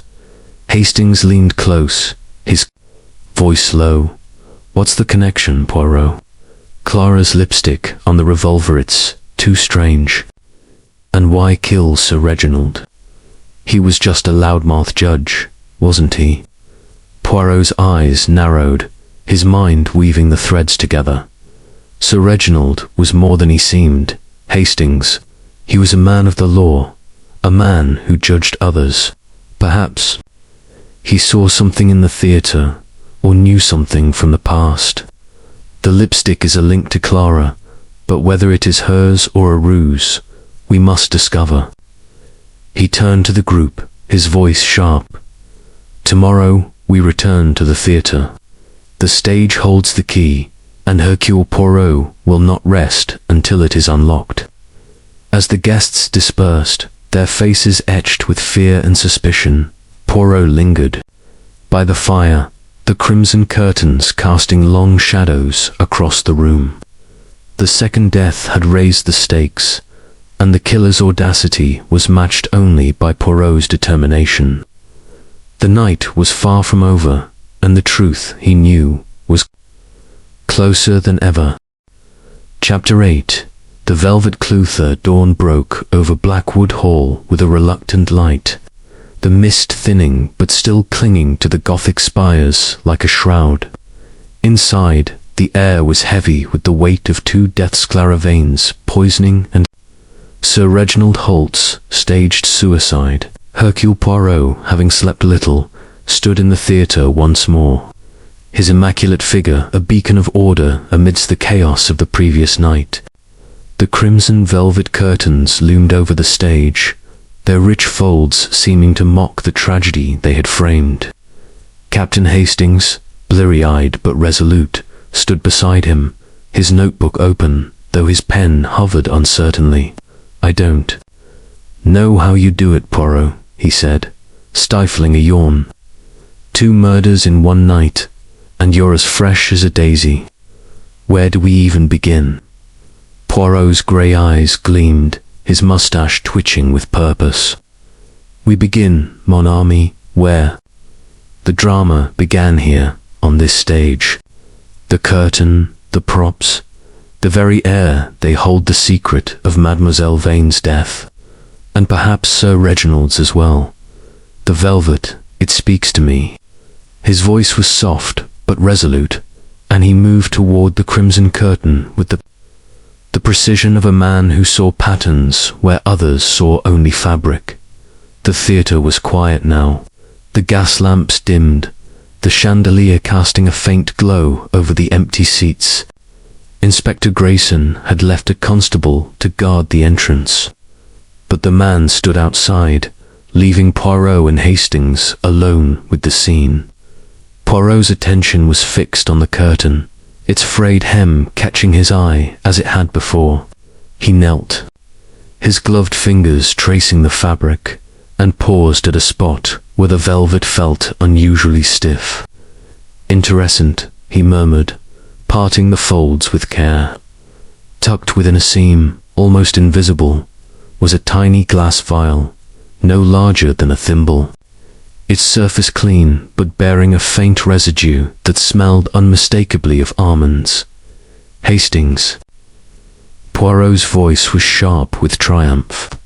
"Regard as a vial hidden in the curtain. This is where the cyanide was kept, I am certain." He extracted it with his handkerchief, holding it to the light. The vial was empty, its contents long since used, but the discovery sent a thrill through him. The poison was here, on the stage, but how was it delivered to Mademoiselle Vane? Hastings peered at the vial, his brow furrowed. "Good Lord, Poirot, you mean the killer hid the poison in the curtain, but Clara tugged at it herself, didn't she? Could she have poisoned herself by accident?" Poirot's eyes narrowed, his mind racing. An accident, Nan, Hastings. Clara Vane was particular, as Thomas said, but she was not careless. The killer knew her habits, knew she would adjust the curtain before her scene. The question is, how did the cyanide move from this vial to her lips? He turned back to the stage, his gaze sweeping the props, the desk, the chaise longue, the shattered glass searching for a connection. He approached the desk, where the glass had stood before Clara's fatal sip. The fragments had been collected by the constable, but Poirot examined the spot where it had fallen. The stage was polished, free of any residue, but he noticed a faint mark on the desk's edge, a smudge of greasepaint, matching the one he had seen on Clara's cheek. "Curio," he said, his fingers hovering over the mark. "The greasepaint, again. It follows her, even in death." Hastings, trying to keep up, scratched his head. "Greasepaint, lipstick. Now this violet's all so convoluted. Poirot, are you sure the curtain's the key? Maybe the poison was in something else, something we haven't found." Poirot shook his head, his expression resolute. "The curtain is central, Hastings. It is the stage's frame, the backdrop to the crime. The vial was hidden there, and Clara touched it. But we must find the mechanism, the how of the poisons." Delivery. He moved to the wings, where a small table held the props used in the play. The quill pen, the stack of letters, the cigarette case were untouched since the performance, under Poirot's strict orders. He picked up the cigarette case, noting its polished surface, still free of fingerprints. This too is curious. A prop handled by actors, yet so clean. Someone has been meticulous. He returned to the curtain, his fingers probing the seams. With renewed focus, near the bottom, where the fabric brushed the stage, he found a small tear, barely noticeable. Inside, a faint powdery residue clung to the threads, invisible unless one looked closely. "Voila," Poirot said, his voice low with excitement. "A trace of the cyanide, perhaps sewn into the curtain itself. The killer is clever, Hastings, but not clever enough to escape Hercule Poirot. He summoned Thomas, the stagehand, who entered the theatre with a nervous shuffle. The young man's eyes widened at the sight of the vial in Poirot's hand. "Monsieur Thomas," Poirot said, his tone gentle but commanding, "you told me Mademoiselle Vane adjusted the curtain herself. Did you see anyone else near it before the performance? Anyone at all?" Thomas swallowed, his hands twisting together. "No, sir. I swear I was busy with the ropes and the lights. Miss Vane was the only one fussing with the curtain. She was particular about how it hung, said it made her look dramatic. I didn't see nobody else touch it." His voice trembled, and Poirot noted the sweat beating on his brow. "Merci, Monsieur Thomas," Poirot said, dismissing him. To Hastings, he murmured, "He is nervous, but is it guilt or fear? We must watch him closely."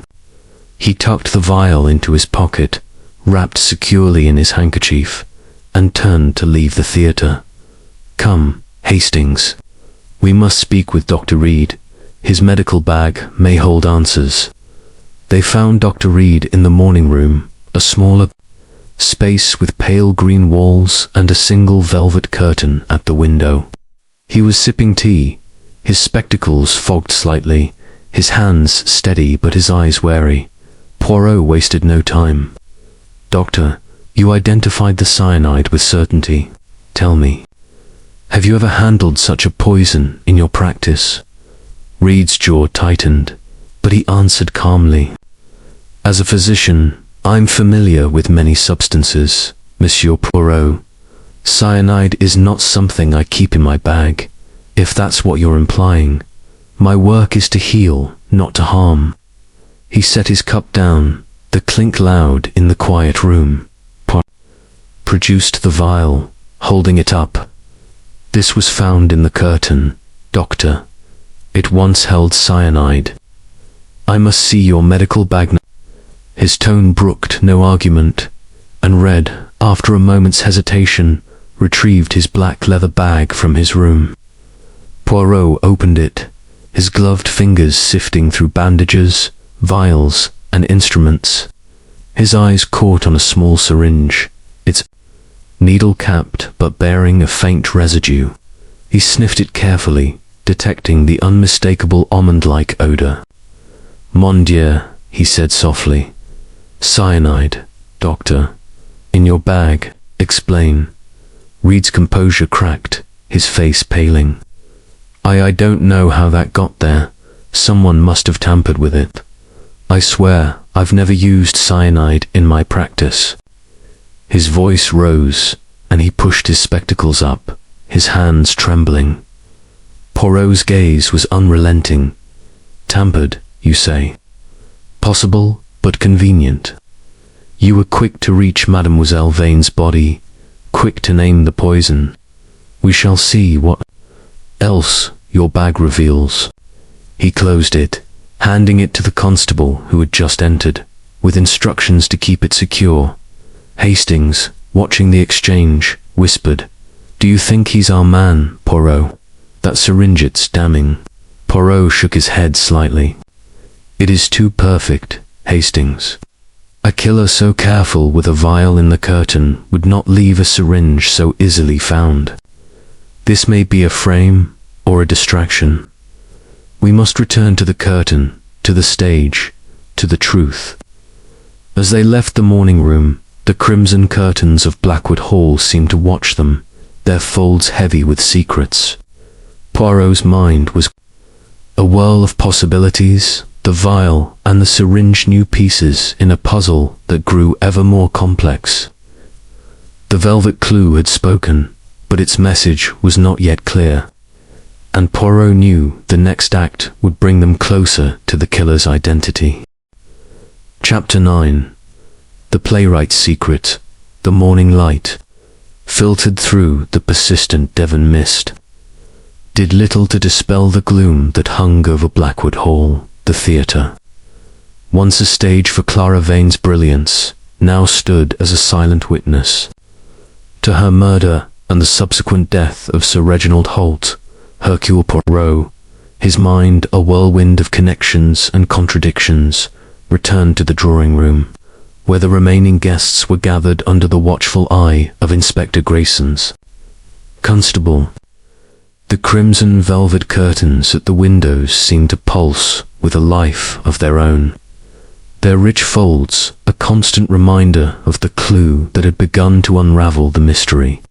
Captain Hastings, trailing behind, clutched his notebook, his face etched with the strain of the sleepless night.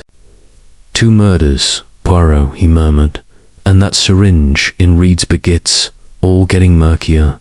Where do we go from here?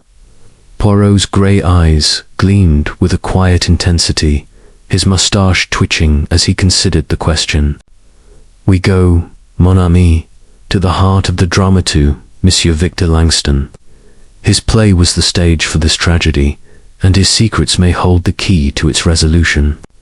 His voice was soft but resolute, and he moved with purpose toward the fireplace, where Langston stood, his ink-stained fingers twisting a crumpled handkerchief. The drawing room was a study in tension, the fire's crackle the only sound as the guests awaited Poirot's next move. Lady Eleanor Blackwood sat with her hands folded, her violet eyes fixed on the floor, her composure a fragile mask. Dr. Malcolm Reid, his spectacles glinting in the dim light, stood by the piano, his posture rigid, as if bracing for further accusations. Thomas, the stagehand, hovered near the door, his lanky frame hunched, his eyes darting nervously. Inspector Grayson, pacing near the entrance, muttered about the need for hard evidence, his patience with Poirot's methods wearing thin. Poirot addressed Langston directly, his tone calm but probing. Monsieur Langston, your play, The Shadow's Grasp, was the setting for Mademoiselle Vane's death. You were on stage during her fatal scene, visible to all, yet I sense you know more than you have shared. Tell me, what was your true relationship with Mademoiselle Vane? The newspaper clipping Hastings found it speaks of a lawsuit, a wound to your pride and purse. Is there more to this story? Langston's face darkened, his eyes flashing with a mix of anger and pain. You've been digging, have you? He said, his voice low and bitter. Yes, Clara sued me for plagiarism 2 years ago, claimed I stole her ideas for a play. It was nonsense, but she had a better lawyer, and it cost me everything, my reputation, my savings. She gloated about it, you know, at every chance. Called me a hack in front of the entire theatre world. His hands clenched, the handkerchief tearing slightly under the strain. But I didn't kill her, Poirot. My play was my chance to prove her wrong, to show I was the better artist. Her death has ruined that. Poirot's gaze was unrelenting, his little grey cells sifting through Langston's words. A wound to the pride is a powerful motive, Monsieur Langston, and yet you claim innocence. Tell me, did you see anything unusual during the performance? Anything at all? Langston hesitated, his eyes flickering to the floor. I was focused on the play. Clara was brilliant, infuriatingly so. But I did notice her fussing with the curtain before her scene. She always did that, said it framed her perfectly. I thought it was just her vanity. Poirot nodded, filing the detail away. And after the play, when Sir Reginald was shot, where were you? In my room, Langston said quickly, too quickly. I was going over the script, trying to salvage what was left of my work. I heard the gunshot, but I didn't leave my room until the commotion started. His voice was steady, but Poirot noted the slight tremor in his hands, the way his eyes avoided direct contact. Mercy, Monsieur Langston, Poirot said. turning away but keeping the playwright in his peripheral vision. He moved to a small table in the corner, where Langston's script lay abandoned, its pages marked with frantic notes. Poirot opened it, his gloved fingers turning the pages with care. A marginal note, written in a hurried scrawl, caught his eye, series of numbers and letters that seemed out of place. 3L7, RTD. Curio, he murmured, his mind racing. A code, perhaps, or something more practical. He closed the script and slipped it into his pocket, intending to study it further. Hastings, he said softly, we must return to the theatre. This noted may lead us to something tangible. They excused themselves, leaving the guests under the constable's watch, and made their way back to the east wing. The theatre was as they had left it, the crimson curtains heavy with their secrets. Poirot approached the stage, his eyes fixed. On the floor, the note's cryptic message 3L7 RTD nagged at him, and he began to pace, counting steps. 3 left, 7 right, he muttered, moving to the left side of the stage, then the right. At the 7th step, he paused, his foot tapping the floorboards. A faint hollow sound answered, and his eyes lit up. Voila, a trapdoor, Hastings. He knelt, his fingers probing the boards until he found a hidden latch. The trapdoor opened with a soft creak, revealing a small compartment beneath the stage. Inside was another glass vial, identical to the one found in the curtain, but this one bore a label for Clara. The faint scent of almonds confirmed its contents, and Poirot's lips pursed in triumph. Another piece of the puzzle, Hastings. The killer prepared this trapdoor, perhaps as a backup or to mislead us. Hastings, peering into the compartment, shook his head. But how does it fit, Poirot? The vial in the curtain, the syringe in Reid's bag. Now this someone's playing a devilish game. Precisement, Poirot said, his voice low. A game of misdirection, but the code in Langston's script it led us here. He may not be the killer, but he knows something, or someone wishes us to think he does. He sealed the trapdoor and pocketed the second vial, his mind weaving the new evidence into the tapestry of the case. They returned to the drawing room, where Inspector Grayson was interrogating Thomas, his gruff voice echoing. Poirot interrupted, holding up the vial. Inspector, another discovery of vial beneath the stage. Labeled for Mademoiselle Vane.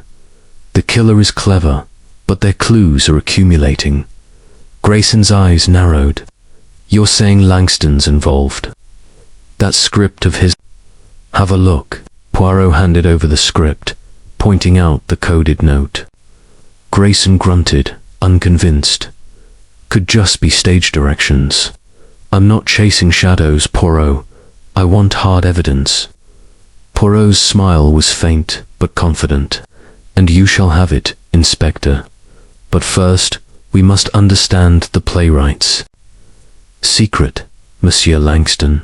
This note 3L7 RTDIT led us to a trapdoor.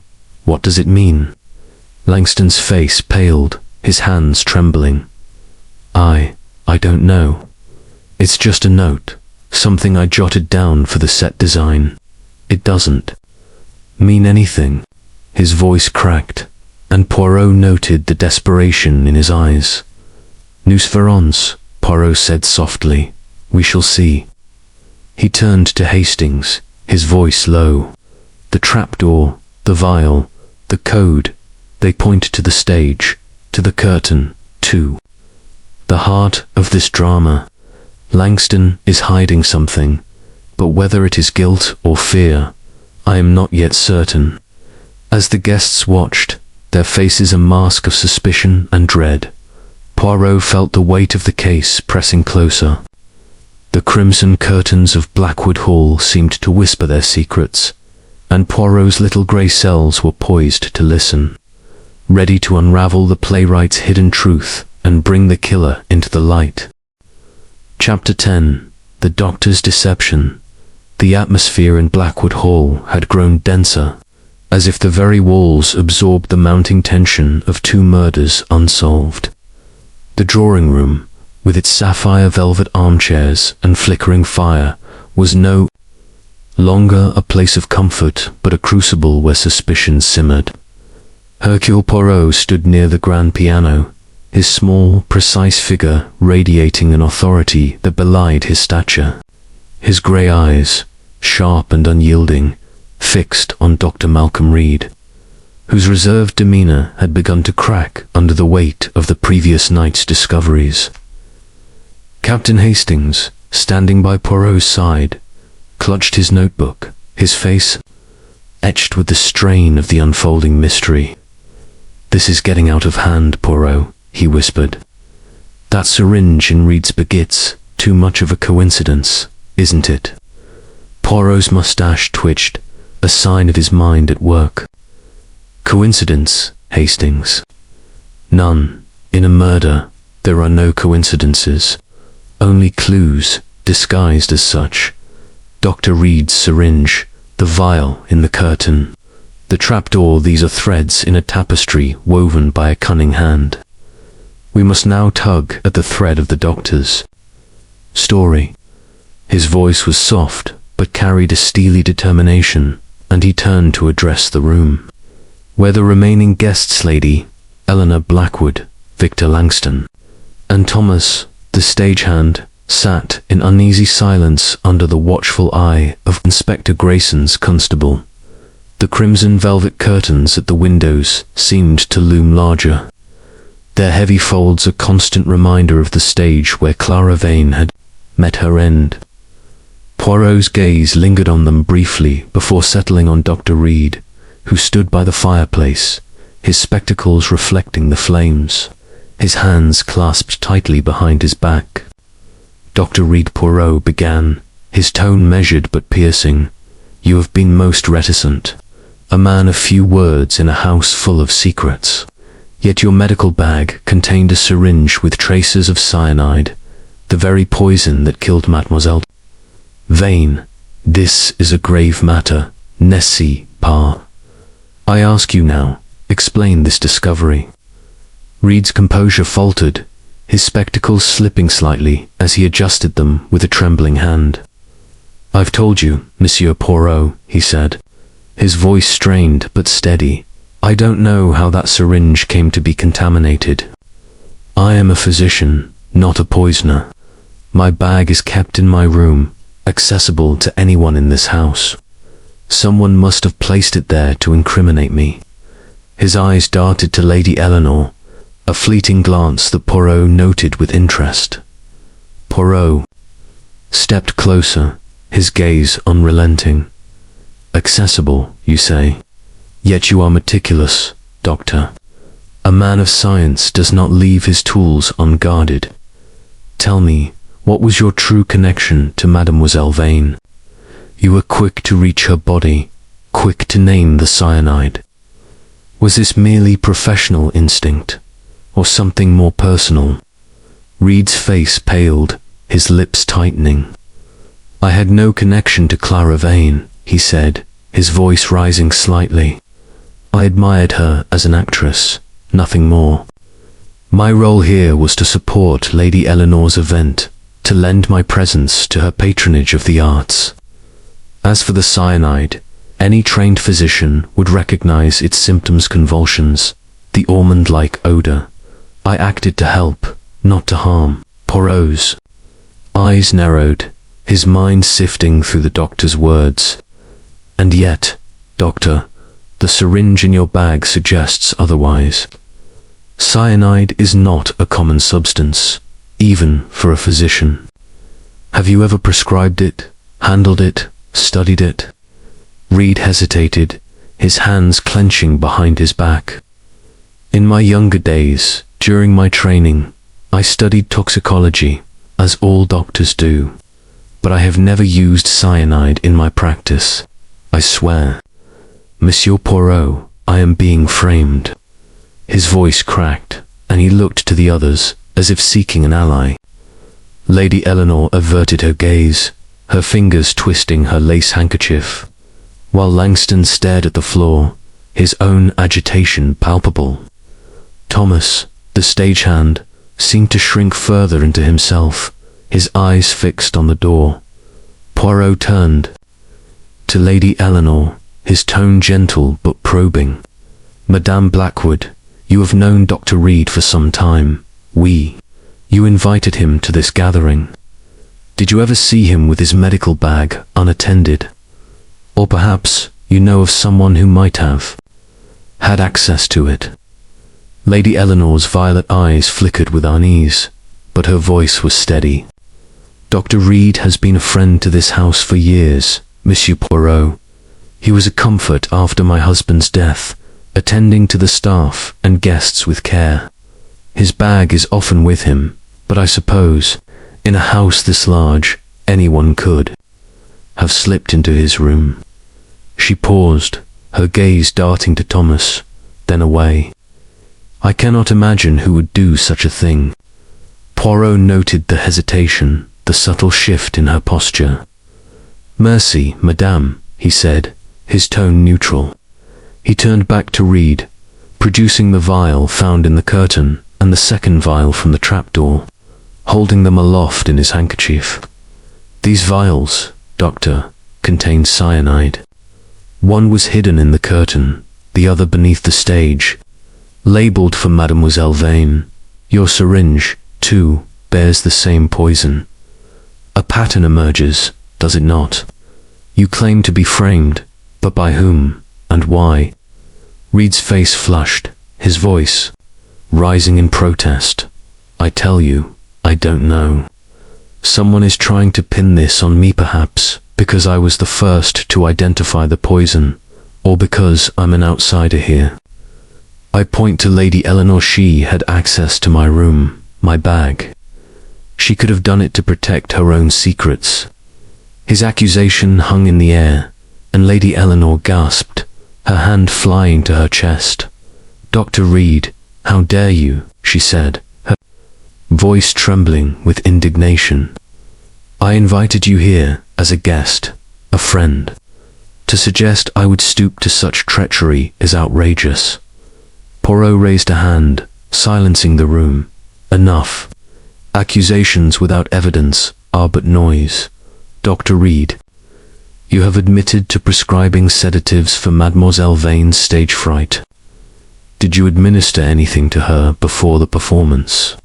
Reid's shoulders slumped slightly, his tone softer. "Yes, I gave her a mild sedative earlier that day, at her request. She was nervous about the play, said the role was taxing, but it was a standard dose, nothing more. I swear it had no cyanide." Poirot nodded, his mind cataloguing the information. "TRS Bean. We shall verify this. Inspector Grayson, I suggest a thorough analysis of the sedative vial in Dr. Reid's bag. It may tell us more." He turned to the inspector, who had been listening with growing impatience. Grayson snorted. "I'll have the lab look at it." "Poirot, but I'm not holding my breath. This house is a nest of vipers, and I'm starting to think you're all in on it." He gestured to the constable to collect the bag, his eyes narrowing at Reid. Poirot addressed the group once more, his voice cutting through the tension. "Madame et messieurs, 2 lives have been taken, and the killer grows bold. The syringe, the vials, the lipstick on Sir Reginald's revolver. These are not random acts, but parts of a careful design. I urge you, if you know anything, to speak before another tragedy strikes." The room remained silent, the fire's crackle a stark contrast to the heavy atmosphere. Hastings leaned close, his voice low. "Reid's in deep, Poirot, but his story about being framed, it's plausible, isn't it? Someone could have slipped that syringe into his bag." Poirot's eyes gleamed. "Plausible, yes, but convenient. The doctor's deception, if it is such, is but one thread. We must return to the stage, to the curtain, to the trapdoor. The truth lies there, Hastings, and I will not rest until it is mine. As the guests dispersed under the constable's watchful eye, Poirot lingered, his gaze drawn to the crimson curtains. They seemed to hold the key to the mystery, their folds concealing a truth that was tantalizingly close. Dr. Reid's syringe had raised new questions, but Poirot's little grey cells were already weaving the clues into a pattern, one that would soon reveal the killer's hand. Chapter 11. The twist unraveled. The air in Blackwood Hall seemed to thicken with each passing hour, as if the walls themselves were closing in, burdened by the weight of secrets and death. The drawing room, once a haven of elegance, now felt like a stage where the final act of a grim drama was about to unfold. Hercule Poirot stood at the center, his small, immaculate figure commanding the attention of the remaining guests. Lady Eleanor Blackwood, Victor Langston, Dr. Malcolm Reid, and Thomas, the stagehand. The crimson velvet curtains at the windows cast long shadows, their folds a silent echo of the theatre where Clara Vane had met her end. Captain Hastings stood beside Poirot, his notebook clutched tightly, his face a mixture of anticipation and dread. "This is it, isn't it, Poirot?" he whispered. "You've got the whole thing figured out, haven't you?" Poirot's grey eyes gleamed, his moustache twitching with a quiet confidence. "We, Hastings. The threads of this puzzle, curtain, the vial, the syringe, the lipstick, the trapdoor, they have woven a tapestry, and now I see its pattern. The truth is clear, but it is a truth most unexpected." His voice was soft, but carried a weight that silenced the room, drawing every eye to him. Inspector Grayson, standing by the door with his arms crossed, snorted impatiently. "Get on with it, Poirot. 2 murders, a house full of suspects, and you're standing there like a showman. If you know who did it, let's hear it, and no more of your theatrics." His tone was gruff, but there was a flicker of curiosity in his eyes, a grudging acknowledgement of Poirot's reputation. Poirot raised a hand, his gesture commanding silence. "Mesdames et messieurs, we have witnessed a tragedy in 2 acts, the poisoning of Mademoiselle Clara Vane, and the staged suicide of Sir Reginald Holt. These were not random acts, but the work of a mind both cunning and vengeful. Allow me to unravel the twist that lies at the heart of this mystery." He paced slowly, his polished shoes clicking on the floor, his hands clasped behind his back. "Let us begin with Mademoiselle Vane. She was poisoned by cyanide, administered during her performance, before our very eyes. The glass of water she sipped held no poison, yet she died. How? The answer lies in the crimson curtain, which she adjusted before her scene. Hidden in its seam was a vial, and within the fabric, a dissolvable capsule containing cyanide. When Mademoiselle Vane tugged the curtain, as was her habit, the capsule released its deadly contents, coating her fingers. She touched her lips during her monologue, a gesture of her character, and the poison entered her system. Swift, silent, and ingenious. Lady Eleanor gasped, her hand flying to her mouth. The curtain. But how could anyone know she would touch it? Poirot's eyes twinkled. Precisement, madame. The killer knew her habits intimately, knew her need to control the stage's appearance. This was no guesswork, but a plan built on observation. He turned to the group, his gaze sweeping over each face. "Now, let us consider Sir Reginald. His death was staged as a suicide, a revolver in his hand, a bullet in his chest. But the angle was wrong. and the lipstick Clarice should on.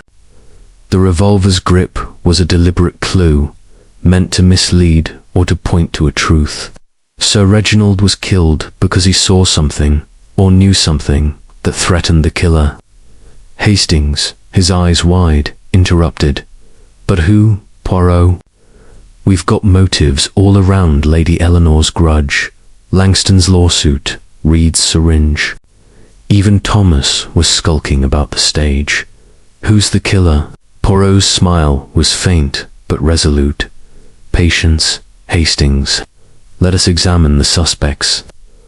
Lady Eleanor, your diary revealed a hatred for Clara Vane, born of her affair with your late husband. A powerful motive, but your nerves, your shock, they suggest a woman caught off guard, not a murderer. Monsieur Langston, your play was ruined by Clara's death, and your lawsuit gave you reason to despise her. Yet your alibi is ironclad. You were on stage, visible to all. Dr. Reid, the syringe in your bag points to you, but it is too convenient. Too obvious a frame, perhaps, to divert suspicion. He paused, his gaze settling on Thomas, the stagehand, who stood near the door, his lanky frame trembling slightly. And you, Monsieur Thomas, you, who prepared the stage, who saw everything, yet claimed to see nothing. You, who spoke of Clara's habits with such certainty. It is you, I declare, who is the murderer. The room erupted in gasps. Thomas's face drained of color, his eyes wide with panic.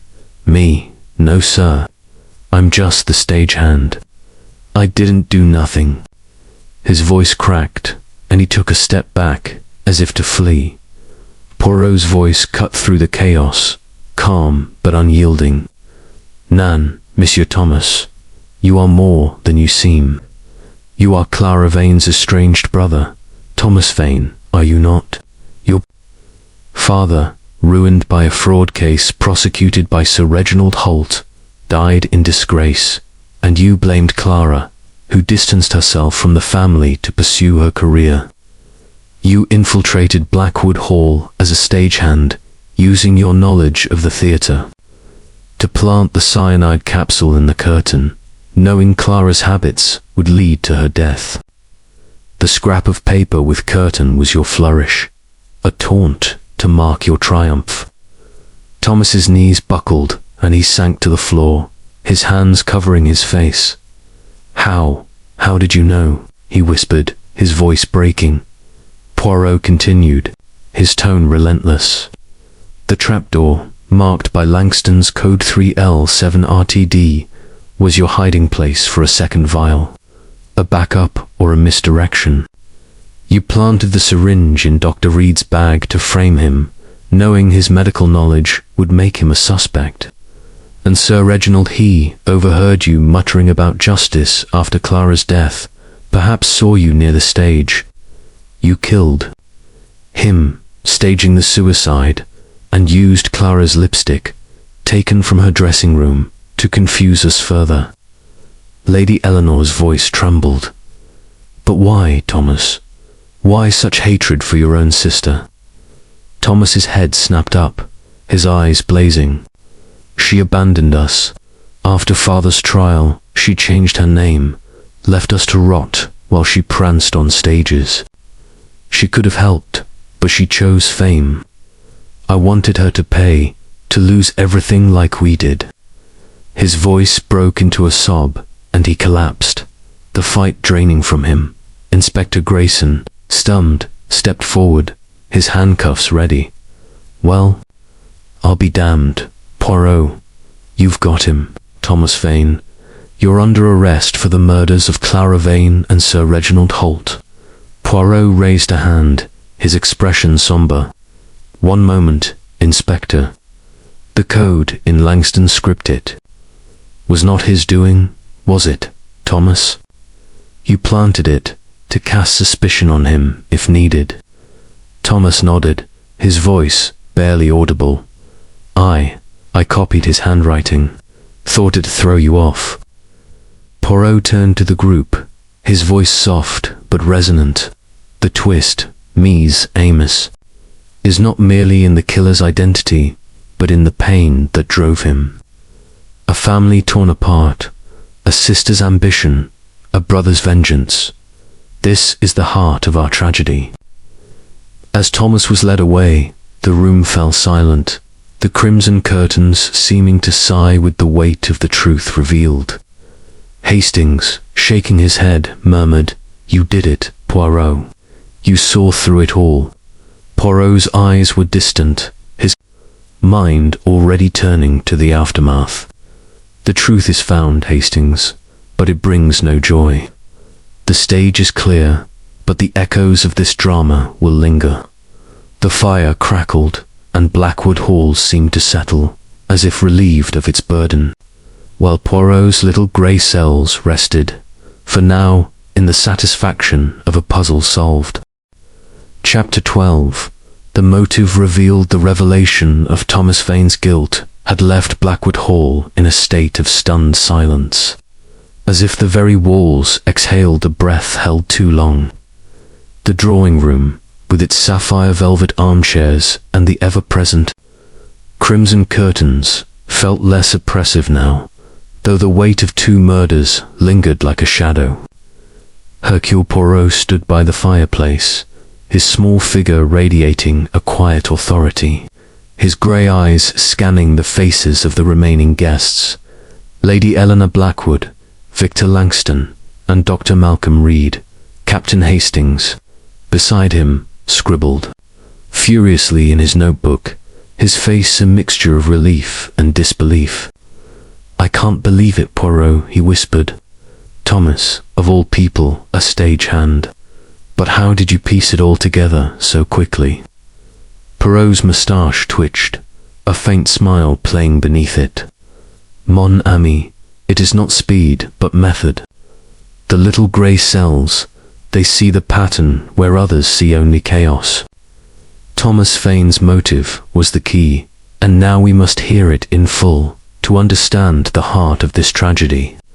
His voice was calm, but carried a weight that commanded attention, and he turned to the door where Inspector Grayson stood with a handcuffed Thomas, his lanky frame slumped, his eyes red with unshed tears. Inspector Grayson, his earlier skepticism replaced by a grudging respect, pushed Thomas forward. "Right, lad," he said, his tone gruff but not unkind. "You've confessed, but I want the whole story. Why'd you do it? And don't try any nonsense. Mr. Poirot's got you dead to rights." Thomas lifted his head, his gaze darting between the guests, lingering on Lady Eleanor, whose violet eyes were filled with a mix of horror and pity. "It's true," he said, his voice hoarse, barely above a whisper. "I'm Thomas Vane, Clara's brother. But she wasn't my sister, not anymore. She abandoned us, left us to rot while she chased her dreams." His words spilled out, raw and jagged, as if each one cut him anew. Poirot stepped forward, his tone gentle but insistent. "Tell us, Monsieur Thomas, from the beginning. How did this hatred grow, and how did you devise such a plan?" Thomas took a shuddering breath, his hands twisting in the handcuffs. "Our father, William Vane, was a merchant, respectable, until he was accused of fraud. Sir Reginald Holt was the judge, hard as iron, no mercy. Father was ruined, sent to prison, and died there, broken. Clara was young, just starting in the theatre. She could have helped, could have stood by us, but she changed her name, cut us off, said we were a burden to her career." His voice cracked, and he glared at the floor as if seeing his sister's face.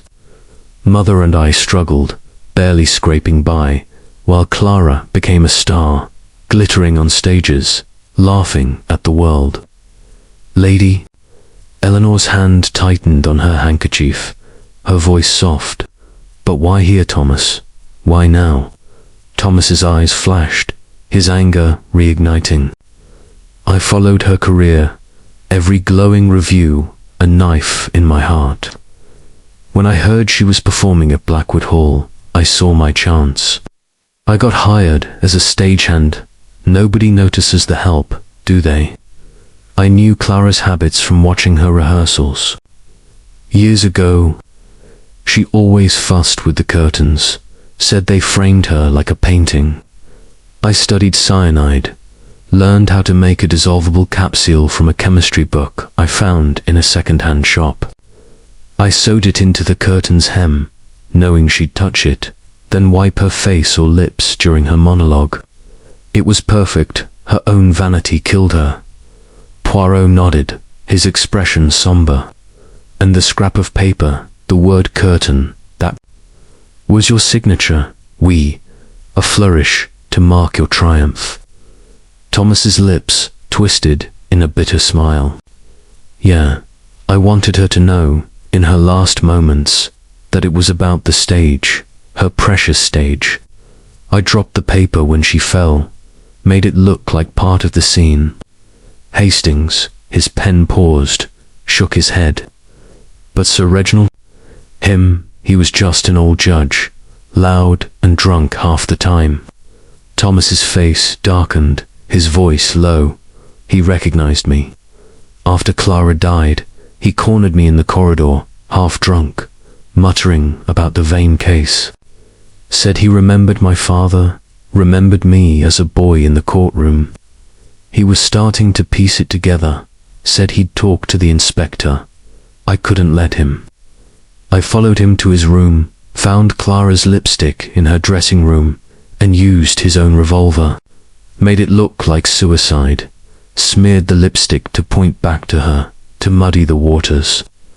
Dr. Reid, who had been silent, adjusted his spectacles, his voice tight, and the syringe in my bag. You framed me, didn't you? Thomas nodded, his eyes dull. I needed a scapegoat.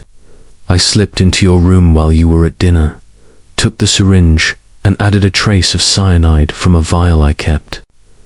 I knew you'd be suspected, with your medical knowledge. I'm sorry, doctor, but I had to protect myself. Poirot's gaze was unrelenting, and the trapdoor, the second vial labeled for Clara, that was your insurance, Nest CE. Par away to cast suspicion on Monsieur Langston, whose script you marked with a forged code. Thomas's shoulders slumped further, his voice barely audible. I copied his handwriting, planted the vial under the stage, thought it'd make him look guilty if you got too close. I didn't want to hurt anyone else but Clara. She had to pay. Lady Eleanor's voice broke the silence, trembling with emotion. Thomas, I suspected you after Clara's death. I saw you near the stage, looking so strange, but I couldn't believe it. I kept quiet, fearing the scandal, the ruin to my name. I was wrong. Her eyes filled with tears, and she turned away, her handkerchief pressed to her lips. Victor Langston, who had been silent, spoke at last, his voice hoarse. You used my play, my work, to stage your revenge. You've ruined me, Thomas. His ink-stained hands clenched, but there was more pain than anger in his eyes. Poirot addressed the group, his tone somber. The motive, mise amis, was a wound of the heart, festering for years. Thomas Vane sought justice, but it was vengeance that drove him. The curtain, the vial, the lipstick, these were the tools of his rage. But they could not hide the truth from Hercule Poirot. Inspector Grayson stepped forward, his handcuffs clinking. That's enough, lad. You'll answer for this in court. He led Thomas from the room, the constable following, leaving the guests in a heavy silence. Hastings, closing his notebook, looked at Poirot. You saw it all. Poirot, the family connection, the revenge. How did you know Thomas was her brother? Poirot's eyes softened, though his expression remained grave. The little grey cells, Hastings. Thomas's nervousness, his knowledge of Clara's habits, the bitterness in his voice when he spoke of hurt, suggested a personal tie. The Vane name in the newspaper clipping, the mention of Sir Reginald's role in the fraud case it completed. The picture, the rest was method, observation, and the logic of the human heart. The fire crackled, its light dancing on the crimson curtains, and Blackwood Hall seemed to settle, as if relieved of its burden. The motive was revealed, the killer. Unmasked, but the tragedy of a broken family lingered, a shadow that no light could fully dispel. Chapter 13. The final act, the confession of Thomas Vane, had lifted the suffocating veil of suspicion from Blackwood Hall. Yet the grand estate remained steeped in a melancholy that seemed to seep from its very stones. The drawing room, with its sapphire velvet armchairs and the ever-present crimson curtains, felt quieter now, as if the house itself acknowledged the resolution of its grim drama. Hercule Poirot stood by the fireplace, his small, meticulous figure a beacon of clarity amidst the emotional wreckage left by 2 murders. His grey eyes, though tired, gleamed with the satisfaction of a puzzle solved, while his waxed moustache twitched faintly, a sign of his mind still turning over the final details. Captain Hastings, seated nearby, closed his notebook with a sigh, his face reflecting both relief and a lingering unease. "It's over, Poirot," he said softly. Thomas confessed, "The evidence is clear, but I can't shake the feeling that this place will never be the same." Poirot nodded, his expression somber. "We, Hastings. The truth has been revealed, but the scars of such a tragedy do not fade easily. The final act is played, but the echoes remain." He turned to the remaining guests, Lady Eleanor Blackwood, Victor Langston, and Dr. Malcolm Reid, who sat in a semicircle, their faces etched with the weight of the ordeal.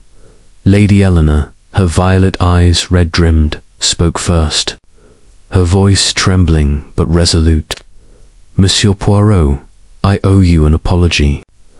I suspected Thomas after Clara's death, his odd behavior, his lingering near the stage, but I kept silent, fearing the scandal would ruin Blackwood Hall's reputation. I was selfish, and Sir Reginald paid for my cowardice." She pressed her lace handkerchief to her lips, her composure fraying.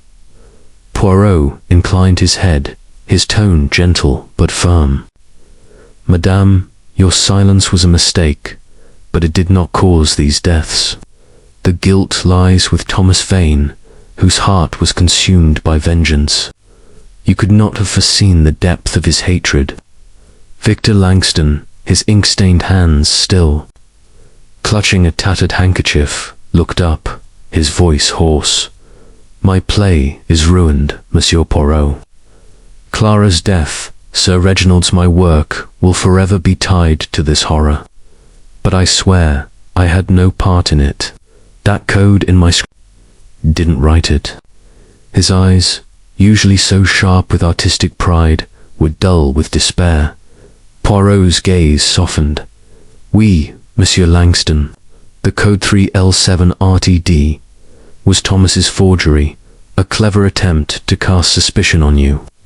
Your script was merely a tool in his deception, as was Dr. Reid's syringe." He turned to the physician, whose spectacles glinted in the firelight, his posture rigid but relieved.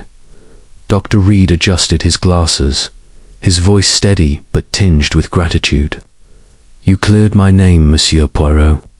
That syringe in my bag, I knew it was planted, but I couldn't prove it.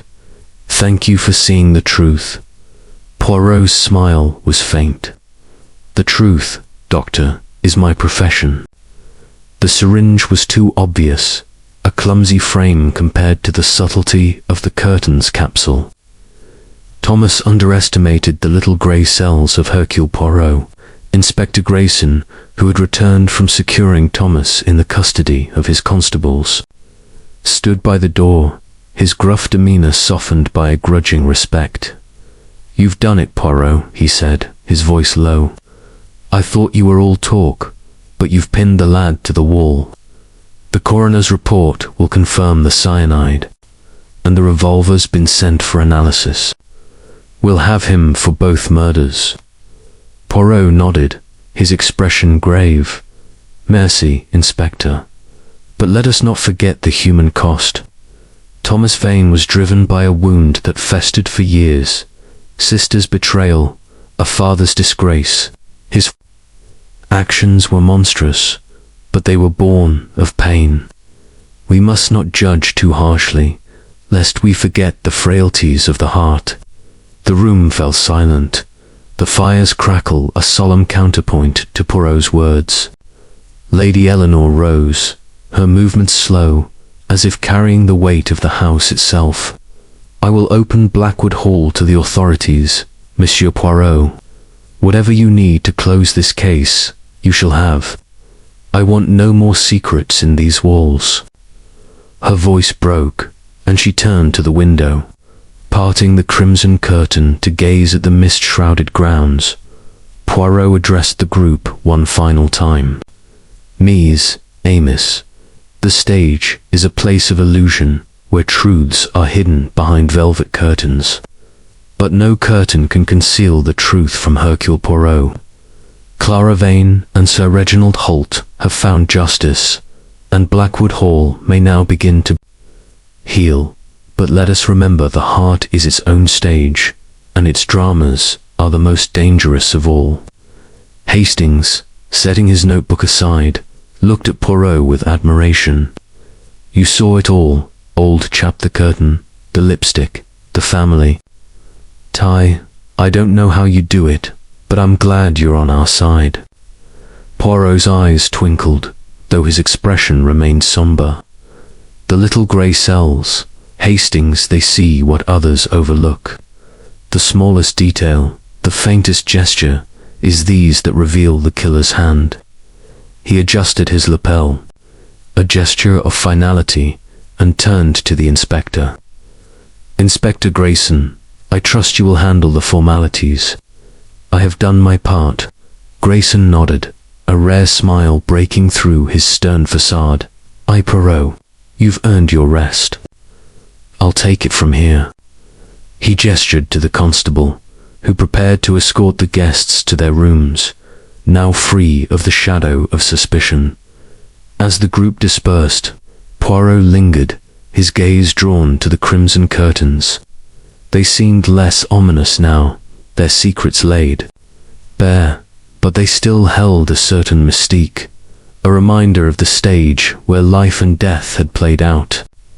"Come, Hastings," he said at last, his voice soft. "The final act is complete, but the memory of this tragedy will linger. Let us leave this stage to its ghosts." They stepped into the corridor, the heavy oak doors closing behind them, and Blackwood Hall settled into a quiet that felt both mournful and relieved. The crimson curtains swayed slightly, as if bidding farewell to the drama that had unfolded within their folds. And Poirot, with a final glance, turned his thoughts to the journey ahead, his mind already seeking the next puzzle to unravel. Chapter 14. Departure from Blackwood. The mist that had cloaked Blackwood Hall for days began to lift as Hercule Poirot and Captain Hastings prepared to leave the estate, their cases packed and waiting in the grand entrance hall. The gothic spires of the house, once menacing in the fog, now stood sharp against a pale morning sky, as if the resolution of the murders had cleansed the air itself. Yet the weight of the tragedy lingered, etched into the very stones of the manor. Poirot, immaculate, in his overcoat and Homburg hat, stood by the oak doors, his grey eyes scanning the hall one last time.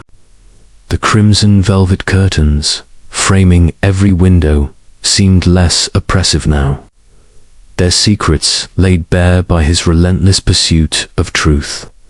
Hastings, adjusting his scarf, looked at his friend with a mixture of admiration and weariness. "I say, Poirot," he said, his voice low, "it's been a grim affair, hasn't it?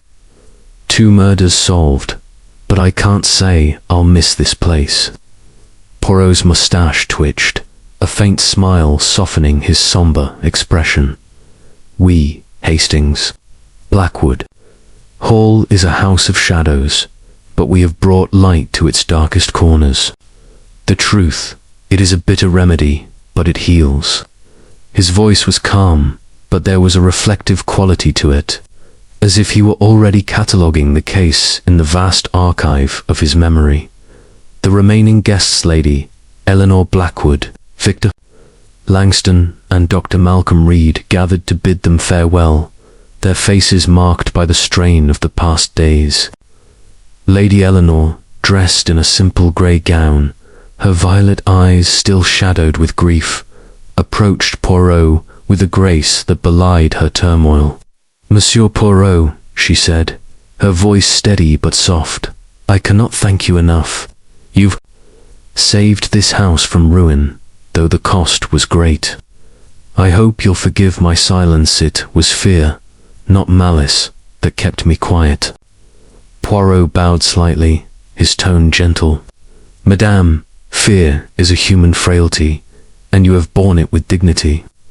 Blackwood Hall will recover, but you must let the past rest. The ghosts of Clara Vane and Sir Reginald Holt have found justice." His eyes met hers, and he saw a flicker of gratitude, though the weight of her husband's betrayal and the scandal it brought lingered in her gaze. Victor Langston, his ink-stained hands clasped tightly, stepped forward, his expression a mix of relief and bitterness. "My play is dead, Poirot," he said, his voice hoarse. "But you cleared my name, and for that I'm grateful. I'll write again, though it won't be here." He glanced at the crimson curtains, as if they symbolized the ruin of his ambitions, and turned away, his shoulders slumped. Dr. Reid, his spectacles polished to a gleam, offered a nod, his reserve softened by relief. "You saw through the frame, Monsieur Poirot. That syringe could have ruined me. I'll not forget your clarity." His voice was steady, but Poirot noted the faint tremor in his hands, a sign that the ordeal had left its mark. Inspector Grayson, overseeing the final formalities, approached with a gruff nod. "You've done a fine job, Poirot," he said, his earlier skepticism replaced by a grudging respect. "Thomas Vane's on his way to the station, and the evidence vials, syringe, revolvers with the coroner. It's a solid case, thanks to you." He paused, then added, "Don't suppose you'll be staying for a pint?" Poirot's smile was polite but firm. "None, Inspector. My work here is done, and London calls. But I trust you will ensure justice is served." He adjusted his hat, a gesture of finality, and turned to the door, where Grayson, the butler, stood ready to see them out. The butler's gaunt face was unreadable, but Poirot noted a flicker of relief in his eyes, as if the house itself were grateful to be rid of its burden, as they stepped into the gravel drive, the motor car waiting to take them to the station. Hastings glanced back at Blackwood Hall. "It's a beautiful place, in its way," he said, "but it feels cursed. All that vengeance, all that pain do, you think it'll ever be free of it?" Poirot's gaze followed his, lingering on the crimson curtains visible through the windows. "A house, Hastings, is but a reflection of those who dwell within it. Lady Eleanor will rebuild, and the shadows will fade, but the heart, mon ami, is the darkest stage of all, where the truest dramas are played." He climbed into the motor car, his movements precise, and settled into the seat, his mind already turning to the next challenge. The car rolled down the drive, the gothic spires of Blackwood Hall receding into the distance. The mist had nearly vanished, revealing the rolling Devon hills, their greens softened by the morning light. Hastings, settling beside Poirot, opened his notebook, flipping through his notes on the case. You saw it all. Poirot, curtain, the lipstick, Thomas's. Motive. I don't know how you do it, but I'm glad you're the one unraveling these things. Poirot's eyes twinkled, though his expression remained reflective. The little grey cells. Hastings, they see what is hidden. They hear what is unspoken. The case of Blackwood Hall was a tragedy of the heart, a brother's vengeance cloaked in velvet. But it is done, and we move on. He leaned back, his gloved hands folded, and gazed out at the passing countryside in London. The case would be filed in Poirot's meticulous records, another triumph of his method, but the memory of Thomas Vane's pain, of Clara's ambition, of Sir Reginald's unwitting role in a family's ruin, would linger. The crimson curtains of Blackwood Hall had parted to reveal their secrets, and Poirot, with a final glance at the vanishing estate, closed the curtain on this chapter, ready for the next stage to be set. The end.